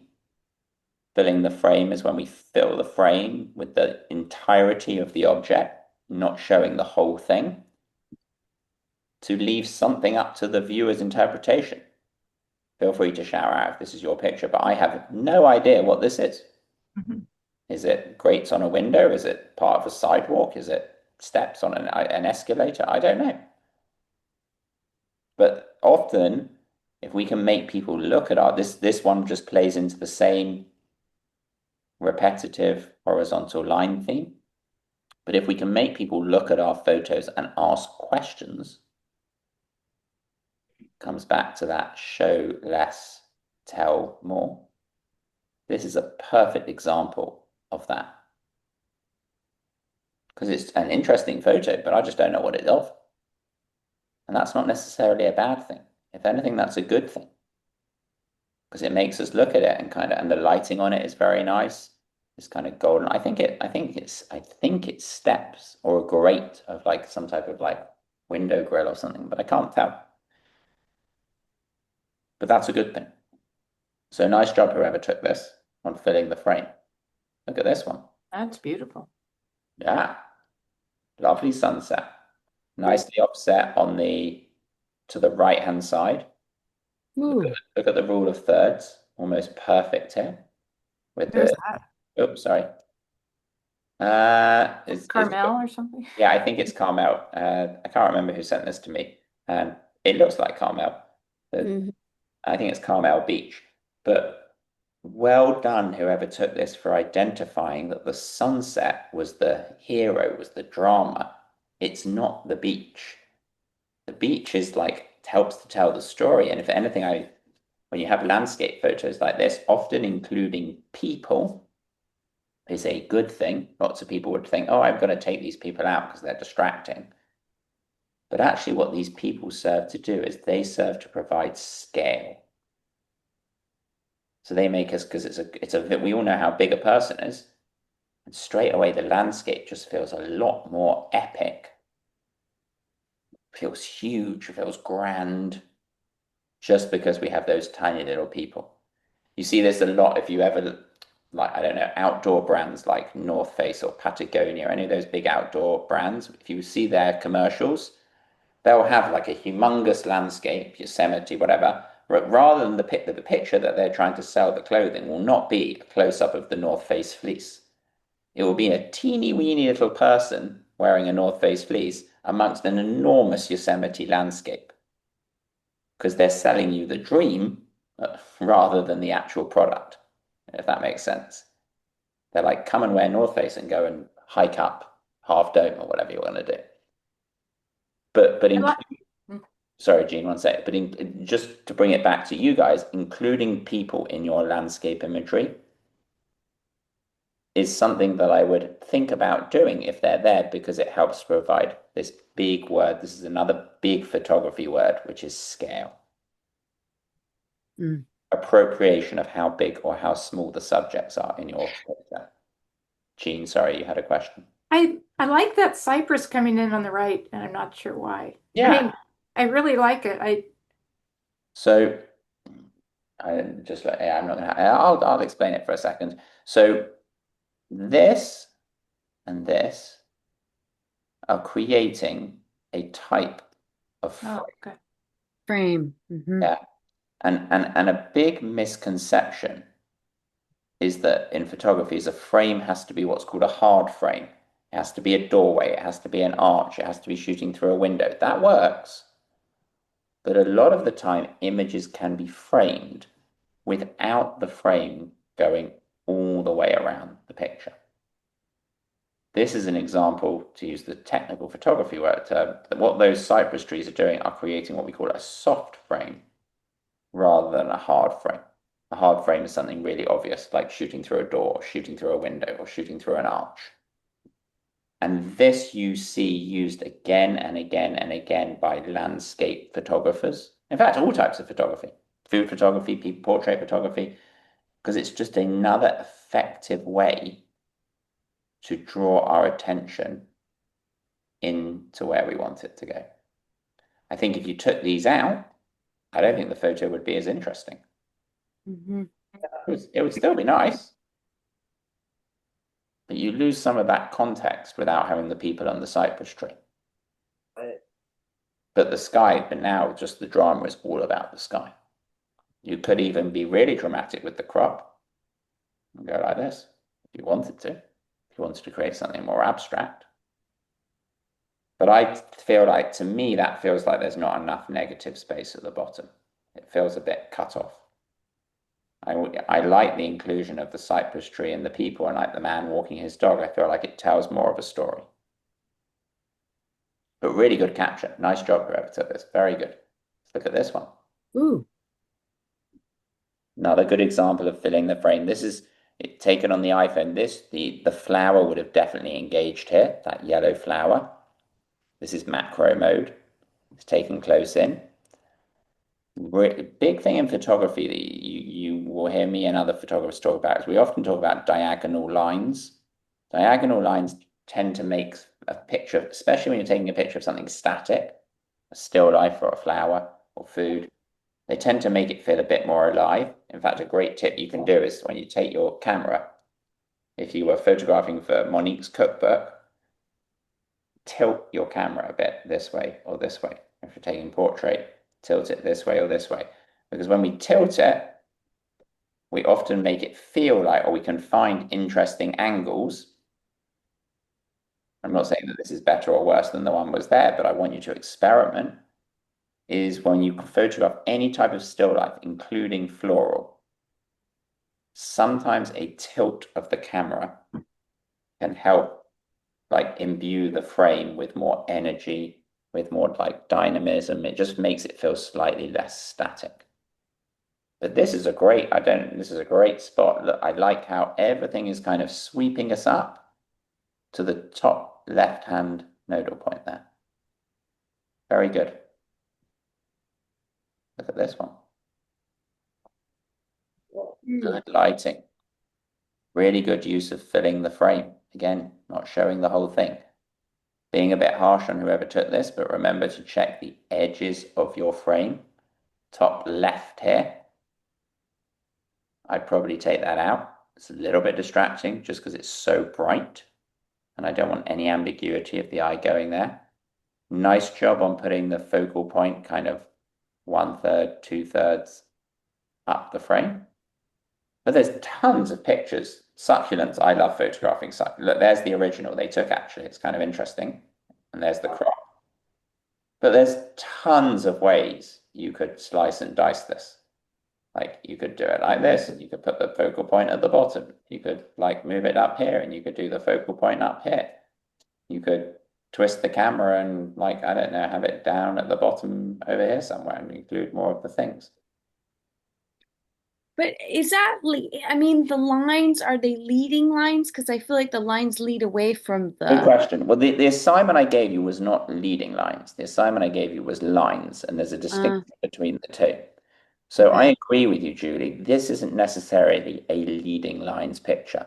It's not an obvious river taking us somewhere, road taking us to somewhere, but it is a very strong lines picture because lines can sometimes just be repetitive. Lines can create pattern. A lot of those pictures we've looked at, like the 99-cent store, wasn't necessarily a leading lines picture, but it was lines because of the layering. And this is very much the same thing. The light is great in this picture. Remember, I said generally we look through a photograph and we judge it on composition, lighting, and focus. This picture checks all three of those boxes. Strong lighting, good time of day, strong composition, however you choose to move it. There's even a little tiny spider web there. It's amazing the iPhone can pick up the detail there in that little spider web. And strong focus. So nice job, whoever did this. Another good example of filling the frame. Let's look at the next one. Let's get rid of my drawings. Really interesting. This one is Julie a leading line. This one's leading lines. Because this one, our eye is clearly being led kind of towards the back right of the picture. The one thing I don't like about this one that I think could be improved is I think the horizon is a little too much in the middle. And this is a big no-no for landscape photography. So I would be trying to make the decision here about what do I want to emphasize in this picture? Do I want to emphasize the reflections and make this picture all about the reflections, which you could do? Or do I want to make it all about the sky and the drama in the sky? But as it was when it's right in the middle like this, often our eyes fight between going to the top and going to the bottom. It almost feels like the photo's chopped in two and it's two separate pictures. So just try to remember landscapes. I can tell you every single GCA judge would ding this picture for landscape through the horizon, through the center. Unless there's some type of like really good symmetry going on, it's a big no-no. I disqualify loads of pictures when I judge them purely on that fact. But otherwise, really good. Let's look at this guy. Oh, that's Pretty cool. good. Yeah. I love how the color of the dog and the color of the banister and the color of the twigs kind of all tie in with each other. This is a frame. So talking about framing, this is a great use of framing. This is the kind of the twigs pulling us up. We follow the lines of the twig up to the dog who's framed in the banister.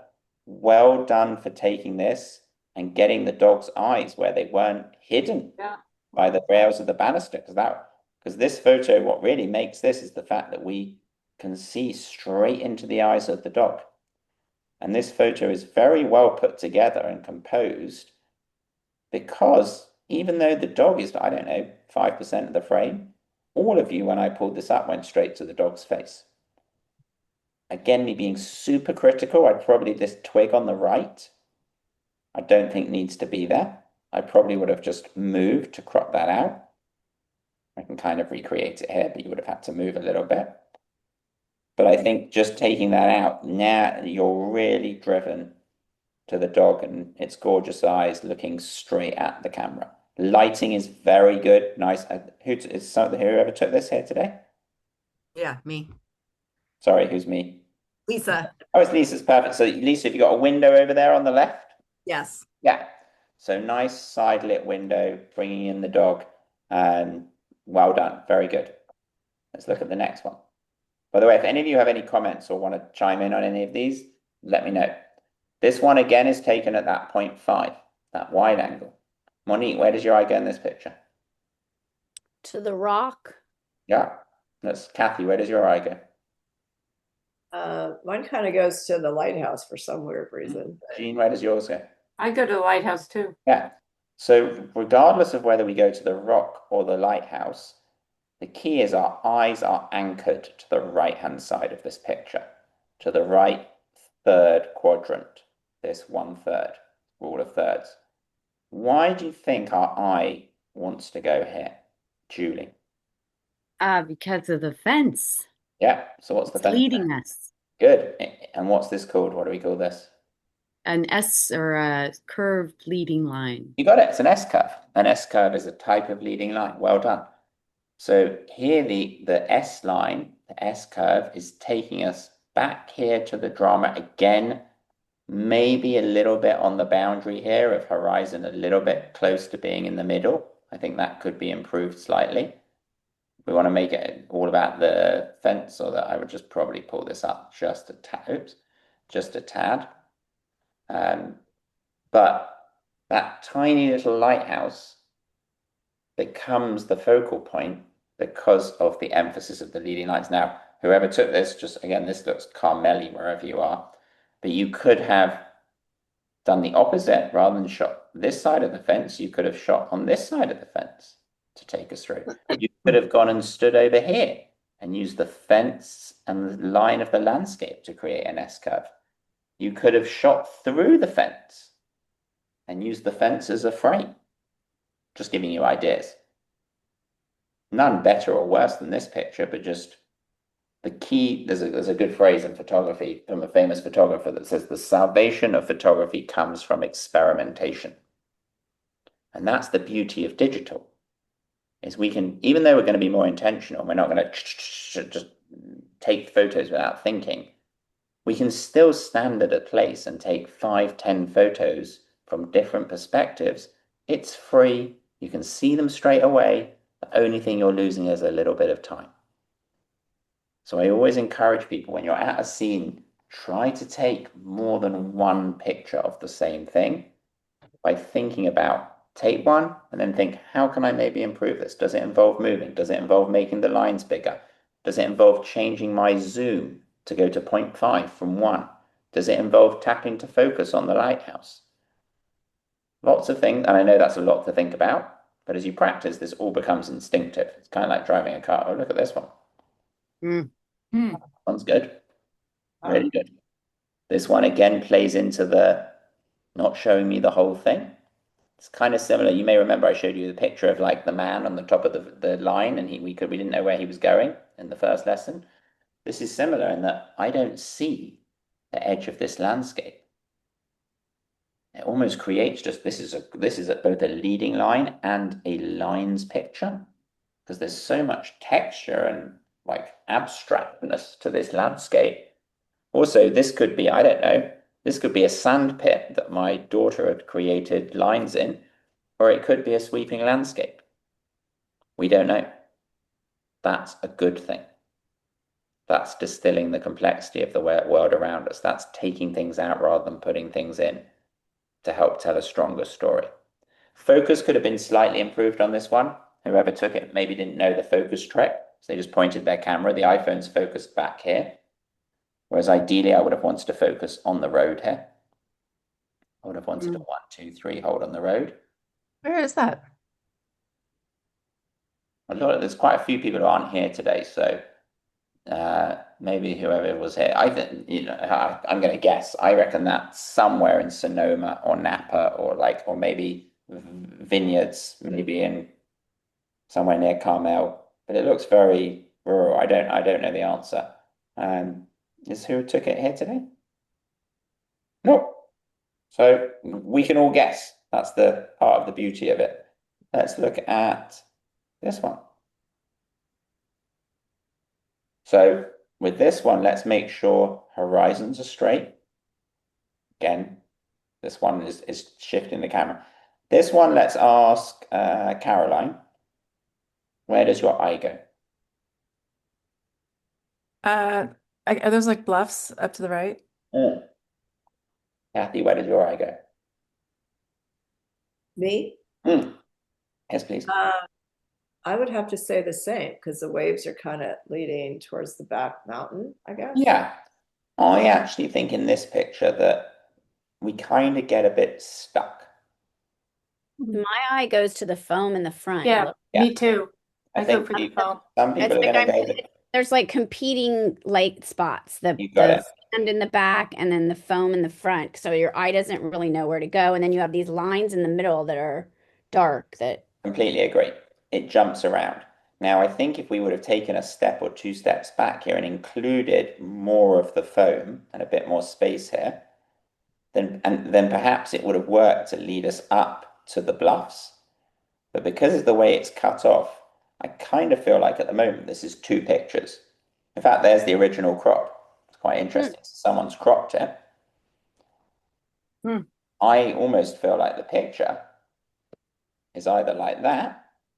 hmm How are you able to get the original crop, by the way? Do they send you both? Yes, sometimes when people send it, it depends the way that you send it to me, but when you send it to me, it's this program, it's Lightroom. So I can see how you took it. Oh, interesting. Yeah, it's cool. Do you remember I talked about non-destructive editing? So when Yeah. I actually bring in your photos, I bring them in such a way where I can play with them like this without damaging them too much, which means I can show, because a big part of usually what I do in this kind of review and critique session is I recrop things. And you can see like the original photo is here, which is really cool. You never lose it. But I think that's the picture or that's the picture. I actually think it's simpler and cleaner. I would probably just create like a nice simple picture, cut that thing out just like that. Not the most interesting picture I've ever seen, but I think it's better than what we had before. Is whoever took this here? Shout out, you are.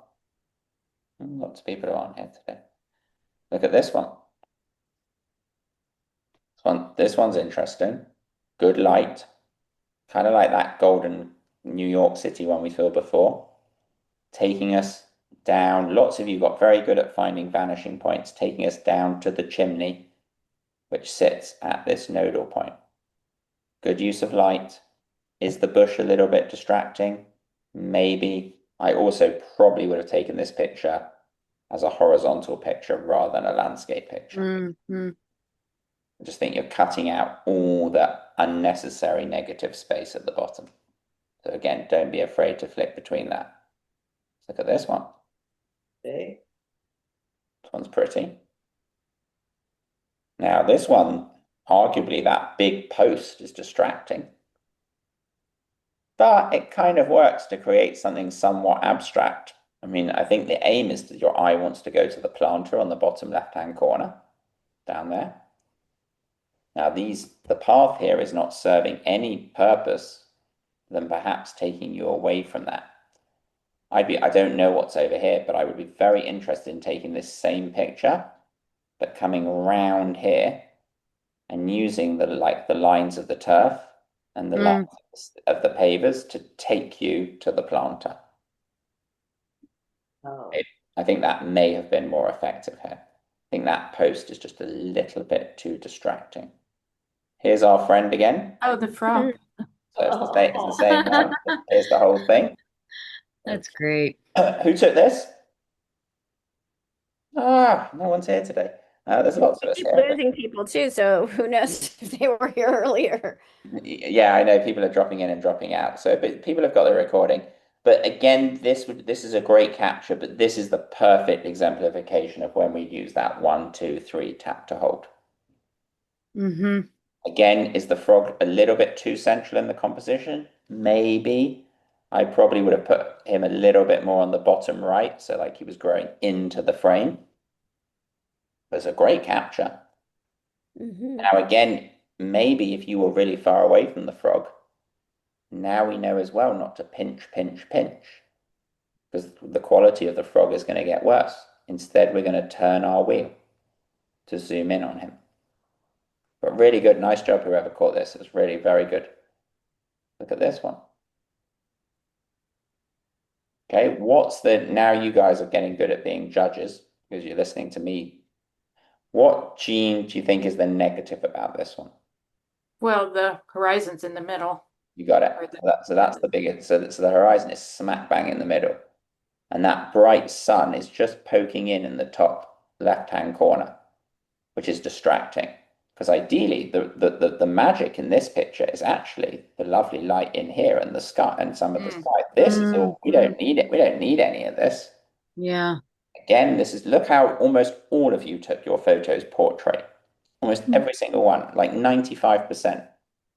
This photo, I can tell you straight off the bat, if you go landscape with this, is going to be infinitely better. Mm-hmm. Now the horizon's still a bit too much in the middle. I need to bring up. I'd probably go up to like here. But straight away, maybe even take some off the side. You probably don't even need that much. But now we kind of get drawn to this pretty light and the reflections that you kind of didn't really notice on the original. Yeah, I'd like to get rid of that concrete. Yeah, that concrete's kind of ugly, right? It's also just, and if there was something interesting here, but it's just not interesting, it's a lot of foreground that's taking up the predominance of the picture. Did you take this, Julie? Was this yours? No, I didn't. No, it was mine. And Oh, it's yours now. Yeah, and it was mine, and we were getting to the end of we needed pictures, and I was like at the reservoir, and I'm like, oh, look, there's some lines, snap. And that was pretty much, I have to be honest, I didn't, like, now that I've seen all these things, I think I would be taking completely different pictures now. That's good. That's good. That's the aim of the lesson. Is this the Lafayette? We're just learning how to crop. I mean, that's what really. Oh, for sure. Yeah. Here's the point, right? I'm cropping here. I don't want you actually to have to crop. I want you to get this out the camera. Right. To just turn, if I would have gone horizontal, like you said, instead of and even vertical. zoomed in a tiny bit using the optical zoom, you would have had a much better picture. And I didn't even notice those people in the corner. I was just about to say, look how magical that is. That's great. Yeah, that's cool. So we've got these. So straight away, knowing that they're now there, which we didn't even spot on the first one, I would be zooming in on your wheel, and I'd want to come out the camera something like that. Yeah. And if we Much turn more that dramatic. if we turn that black and white, look how dramatic that looks in black and white. Yeah. Yeah. Is this the Lafayette Reservoir? Yeah. Yeah. Really fun place to practice. There's tons. Every path there is like an S curve. And especially even from the parking lot with the tower thing that comes out the reservoir, there's tons of ways you can position it in terms of thinking about rule of thirds and leading lines. But hopefully you can see that. So to Julie's point, yes, we're learning how to crop here, but I would actually say we're learning how to see better. Right. Because when you crop a picture, if this is the whole picture, right? And then we crop the picture and we go like this and we crop in on here. If your iPhone's taking a 20 megapixel picture, and then we're only seeing, I'm just going to pretend 10%, it becomes a 2 megapixel picture, which is useless. You can't do anything with it. So we don't want to rely on cropping. We want to rely on getting it right in the camera. And ideally, post-production editing, of which cropping is one of many things, should be creative, not corrective. It shouldn't be trying to fix mistakes that we could have got right in the camera. Okay, Lisa, where's this one? Sorry, not where, I know this is not your picture. Where's your eye go in this picture? It kind of goes like underneath the sun in the middle of like that middle triangle. Yeah. So this one's all about the lighting. It's doing the opposite of what kind of I taught you to do. This is shooting into the light, but this golden hour and this kind of mist and lots of kind of diagonal lines somewhat works to pull the whole thing together as a balanced composition. In fact, you could make an argument that there's actually an S curve there that takes you up to the sun.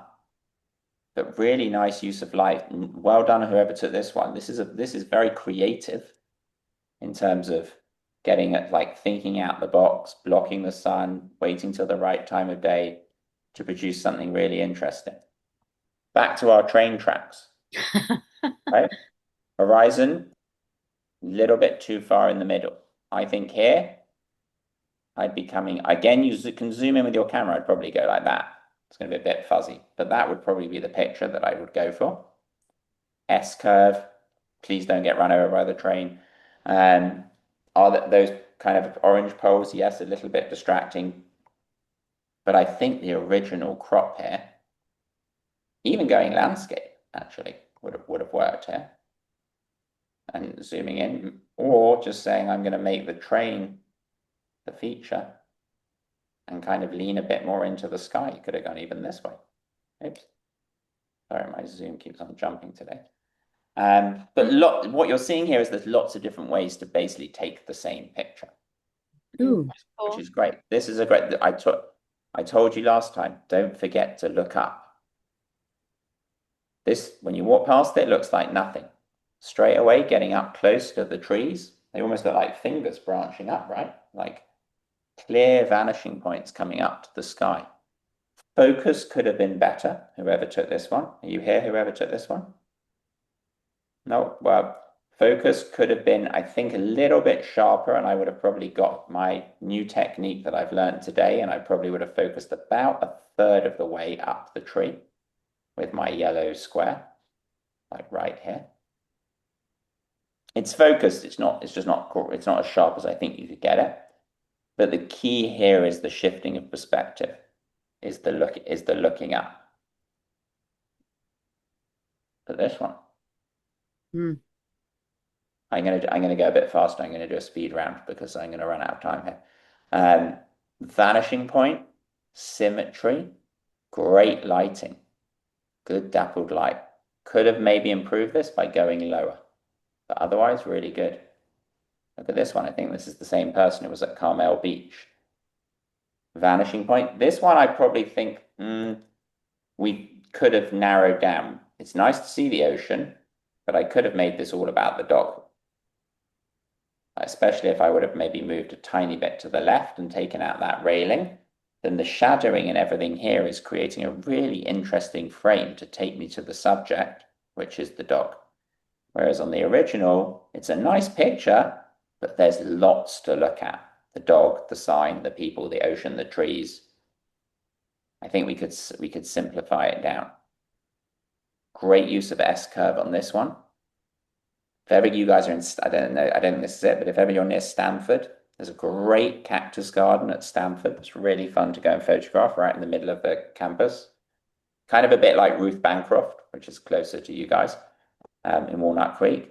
But again, really strong S-curve here, nice lighting, late afternoon light, bringing us through to the focal point. Would I take out the tree at the top? Probably. I probably would have moved to remove that tree. I think that's more effective. And lots of this is like subtle changes, like one step to the left, one step to the right. I don't know who's this in this picture. Anyone who's here? Well, you guys recognize who it is? No, it's someone in the group. But here, I'll give you one tip that come out of this photo. If ever you take a picture of a couple, or anyone's ever taking a picture of you and your spouse, never put your hand on their shoulder. Always put your hand on their waist, because it always looks like it's a professional photographer's trick, because otherwise it looks like you've basically grown a hand. Now I've told you that hand's going to look really weird and awkward. So we never have people putting their hands on people's shoulders. Otherwise, good. This one, I'm not sure whether it's lines. Maybe, but I would probably, in this one, it's got such a beautiful palette and color that I probably would have gone on the steps here and pointed right up at the sky and brought in the symmetry of the building, the symmetry of the church. You can see as well how this is leaning slightly, same as the New York picture we started with, because the camera's not straight. Halloweeny one. Vanishing point again. This one, I think there's just too much foreground. Watch out for like too much. Like, again, I would have probably zoomed in and just created something more like that. I mean, even better, I probably would have wandered up to the pumpkins, and if you could have done and taken some nice close-up detailed pictures of the pumpkins using line. What's this? Oh yeah, this is, I can't remember, someone sent me, and they sent me a whole bunch of the same picture. I'll just pull them all up next to each other. Whose is this? Those were mine. Yeah, Monique, great. So, Well, no, what happened was I was sending you stuff and some of them weren't going through. And so then I resent it thinking they didn't go through. So that's why you might have gotten a couple of the same photo. okay, Or well, are yeah, so these three are all definitely different. Which one do we think is the best one? I think the first one. yeah, the one on the Yeah, left. I agree. Mm-hmm. So the one on the middle has too much negative space. Your eye wants to go over to the left. The one on the right's not bad with the tree and the kind of the leaves, but I think this one tells the strongest story of like this like magical, mystical, foggy morning. Maybe just a little bit too much negative space. I'd bring it down to there. Mm-hmm. But again, a very strong use of lines. Well, again, I was focused on the specific of the vanishing line, obviously. Yeah, you got it. I was like not thinking outside the box at all. It's okay. And you can see most of you, because the most literal use of lines, most of you found vanishing points. Here's another vanishing point. The horizon's not straight, but it's a vanishing point. Thing's a bit too much in the center, but it's a vanishing point. You all found, here's another vanishing point. Again and again and again, you guys found vanishing points because they're the easiest to find. But that doesn't surprise me.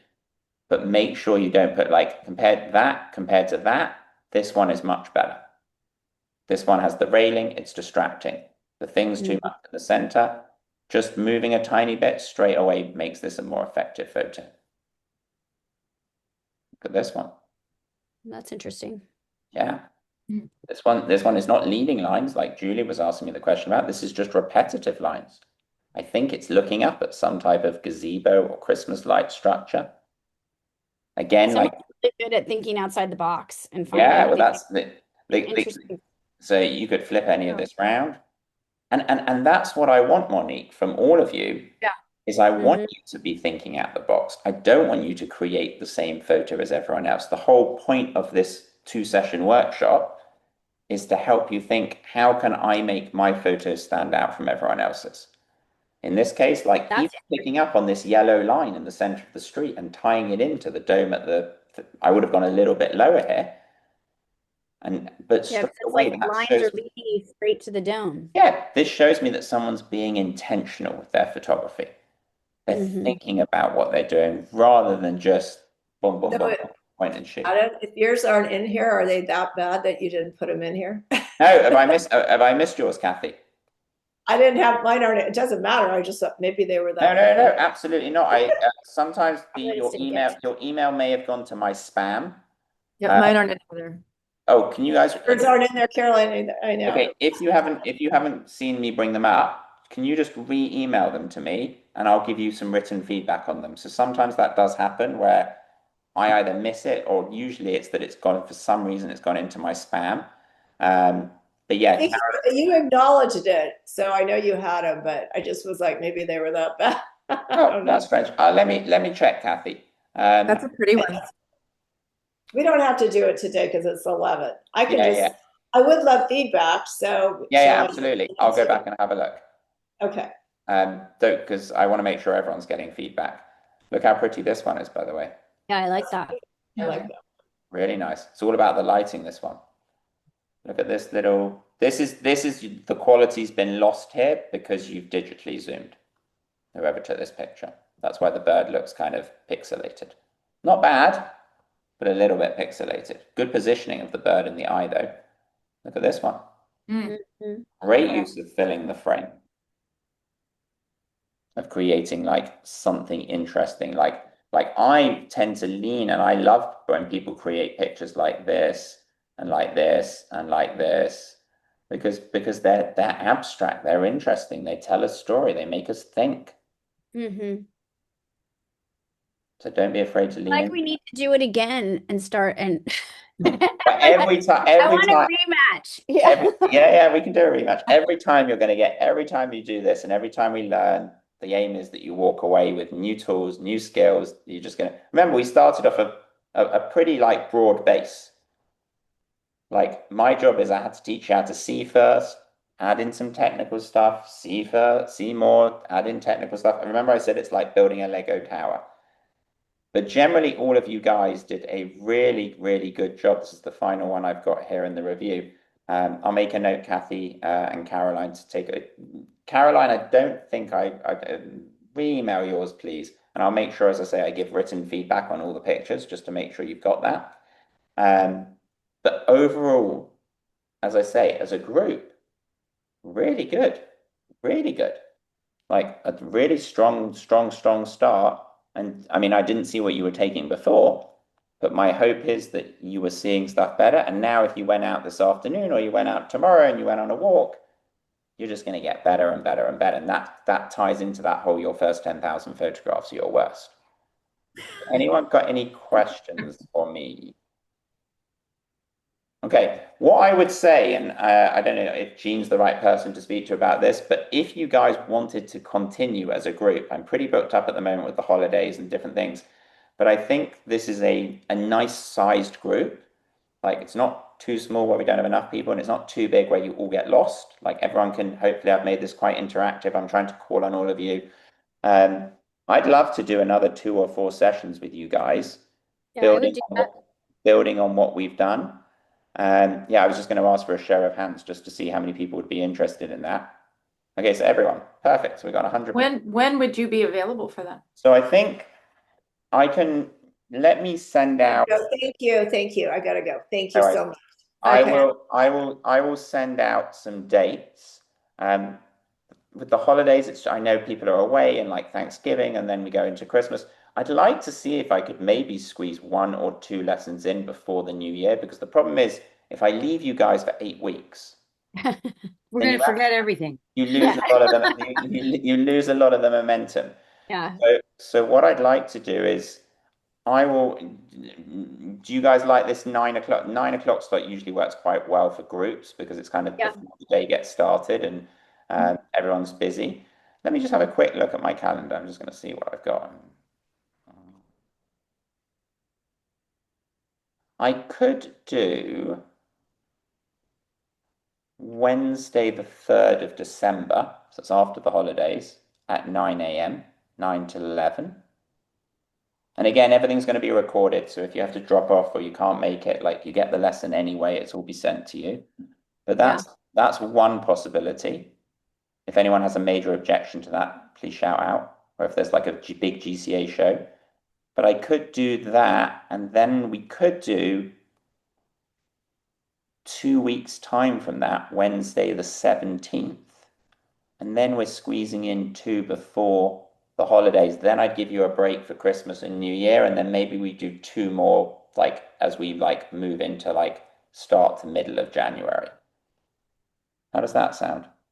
Yeah, that works. I mean, I have a hair appointment on that first one, but I can just put my headphones in and watch you on Zoom. I just probably won't participate, and I won't want you to see me with my hair all. No, that's all right. So I will. Here's what Jean. I'm guessing you're the right person to speak to about this. So I'll coordinate with Jean. But I'll provisionally pencil in Wednesday the 3rd and Wednesday the 17th. And then let me give you an assignment. And this is on the recording, because if we've got enough. So this time I'm going to give you an assignment. I'm going to make it slightly different. This time I'm going to give you the assignment of texture. Ooh. And that's all I'm telling you. Okay. Can be a big thing, can be a small thing. All I'll say is think outside the box. Think creatively. Cool. And again, please email them. I'll send out a follow-up email like later on this afternoon of the recording. Easiest way to send them to me to make sure I don't miss them, because I have lots of different groups and lots of different people sending me pictures, is reply to that email rather than send me a fresh email. Because sometimes when you send me a fresh email, it goes to my spam. If you just reply to that email, then I 100% definitely get it. And it has the subject line. And for me, it's easier just to collate everything. So I will stop. So recording, stopping, texture is the assignment. If we see each other on the 3rd, hopefully, please try to send them to me at least 24 hours before if you can. I'll send you a reminder. Same Zoom link as today. But again, I'll resend it out and we'll go from there. All right. Thank you. Okay. All right. Have fun out there. I'll be in touch. Bye.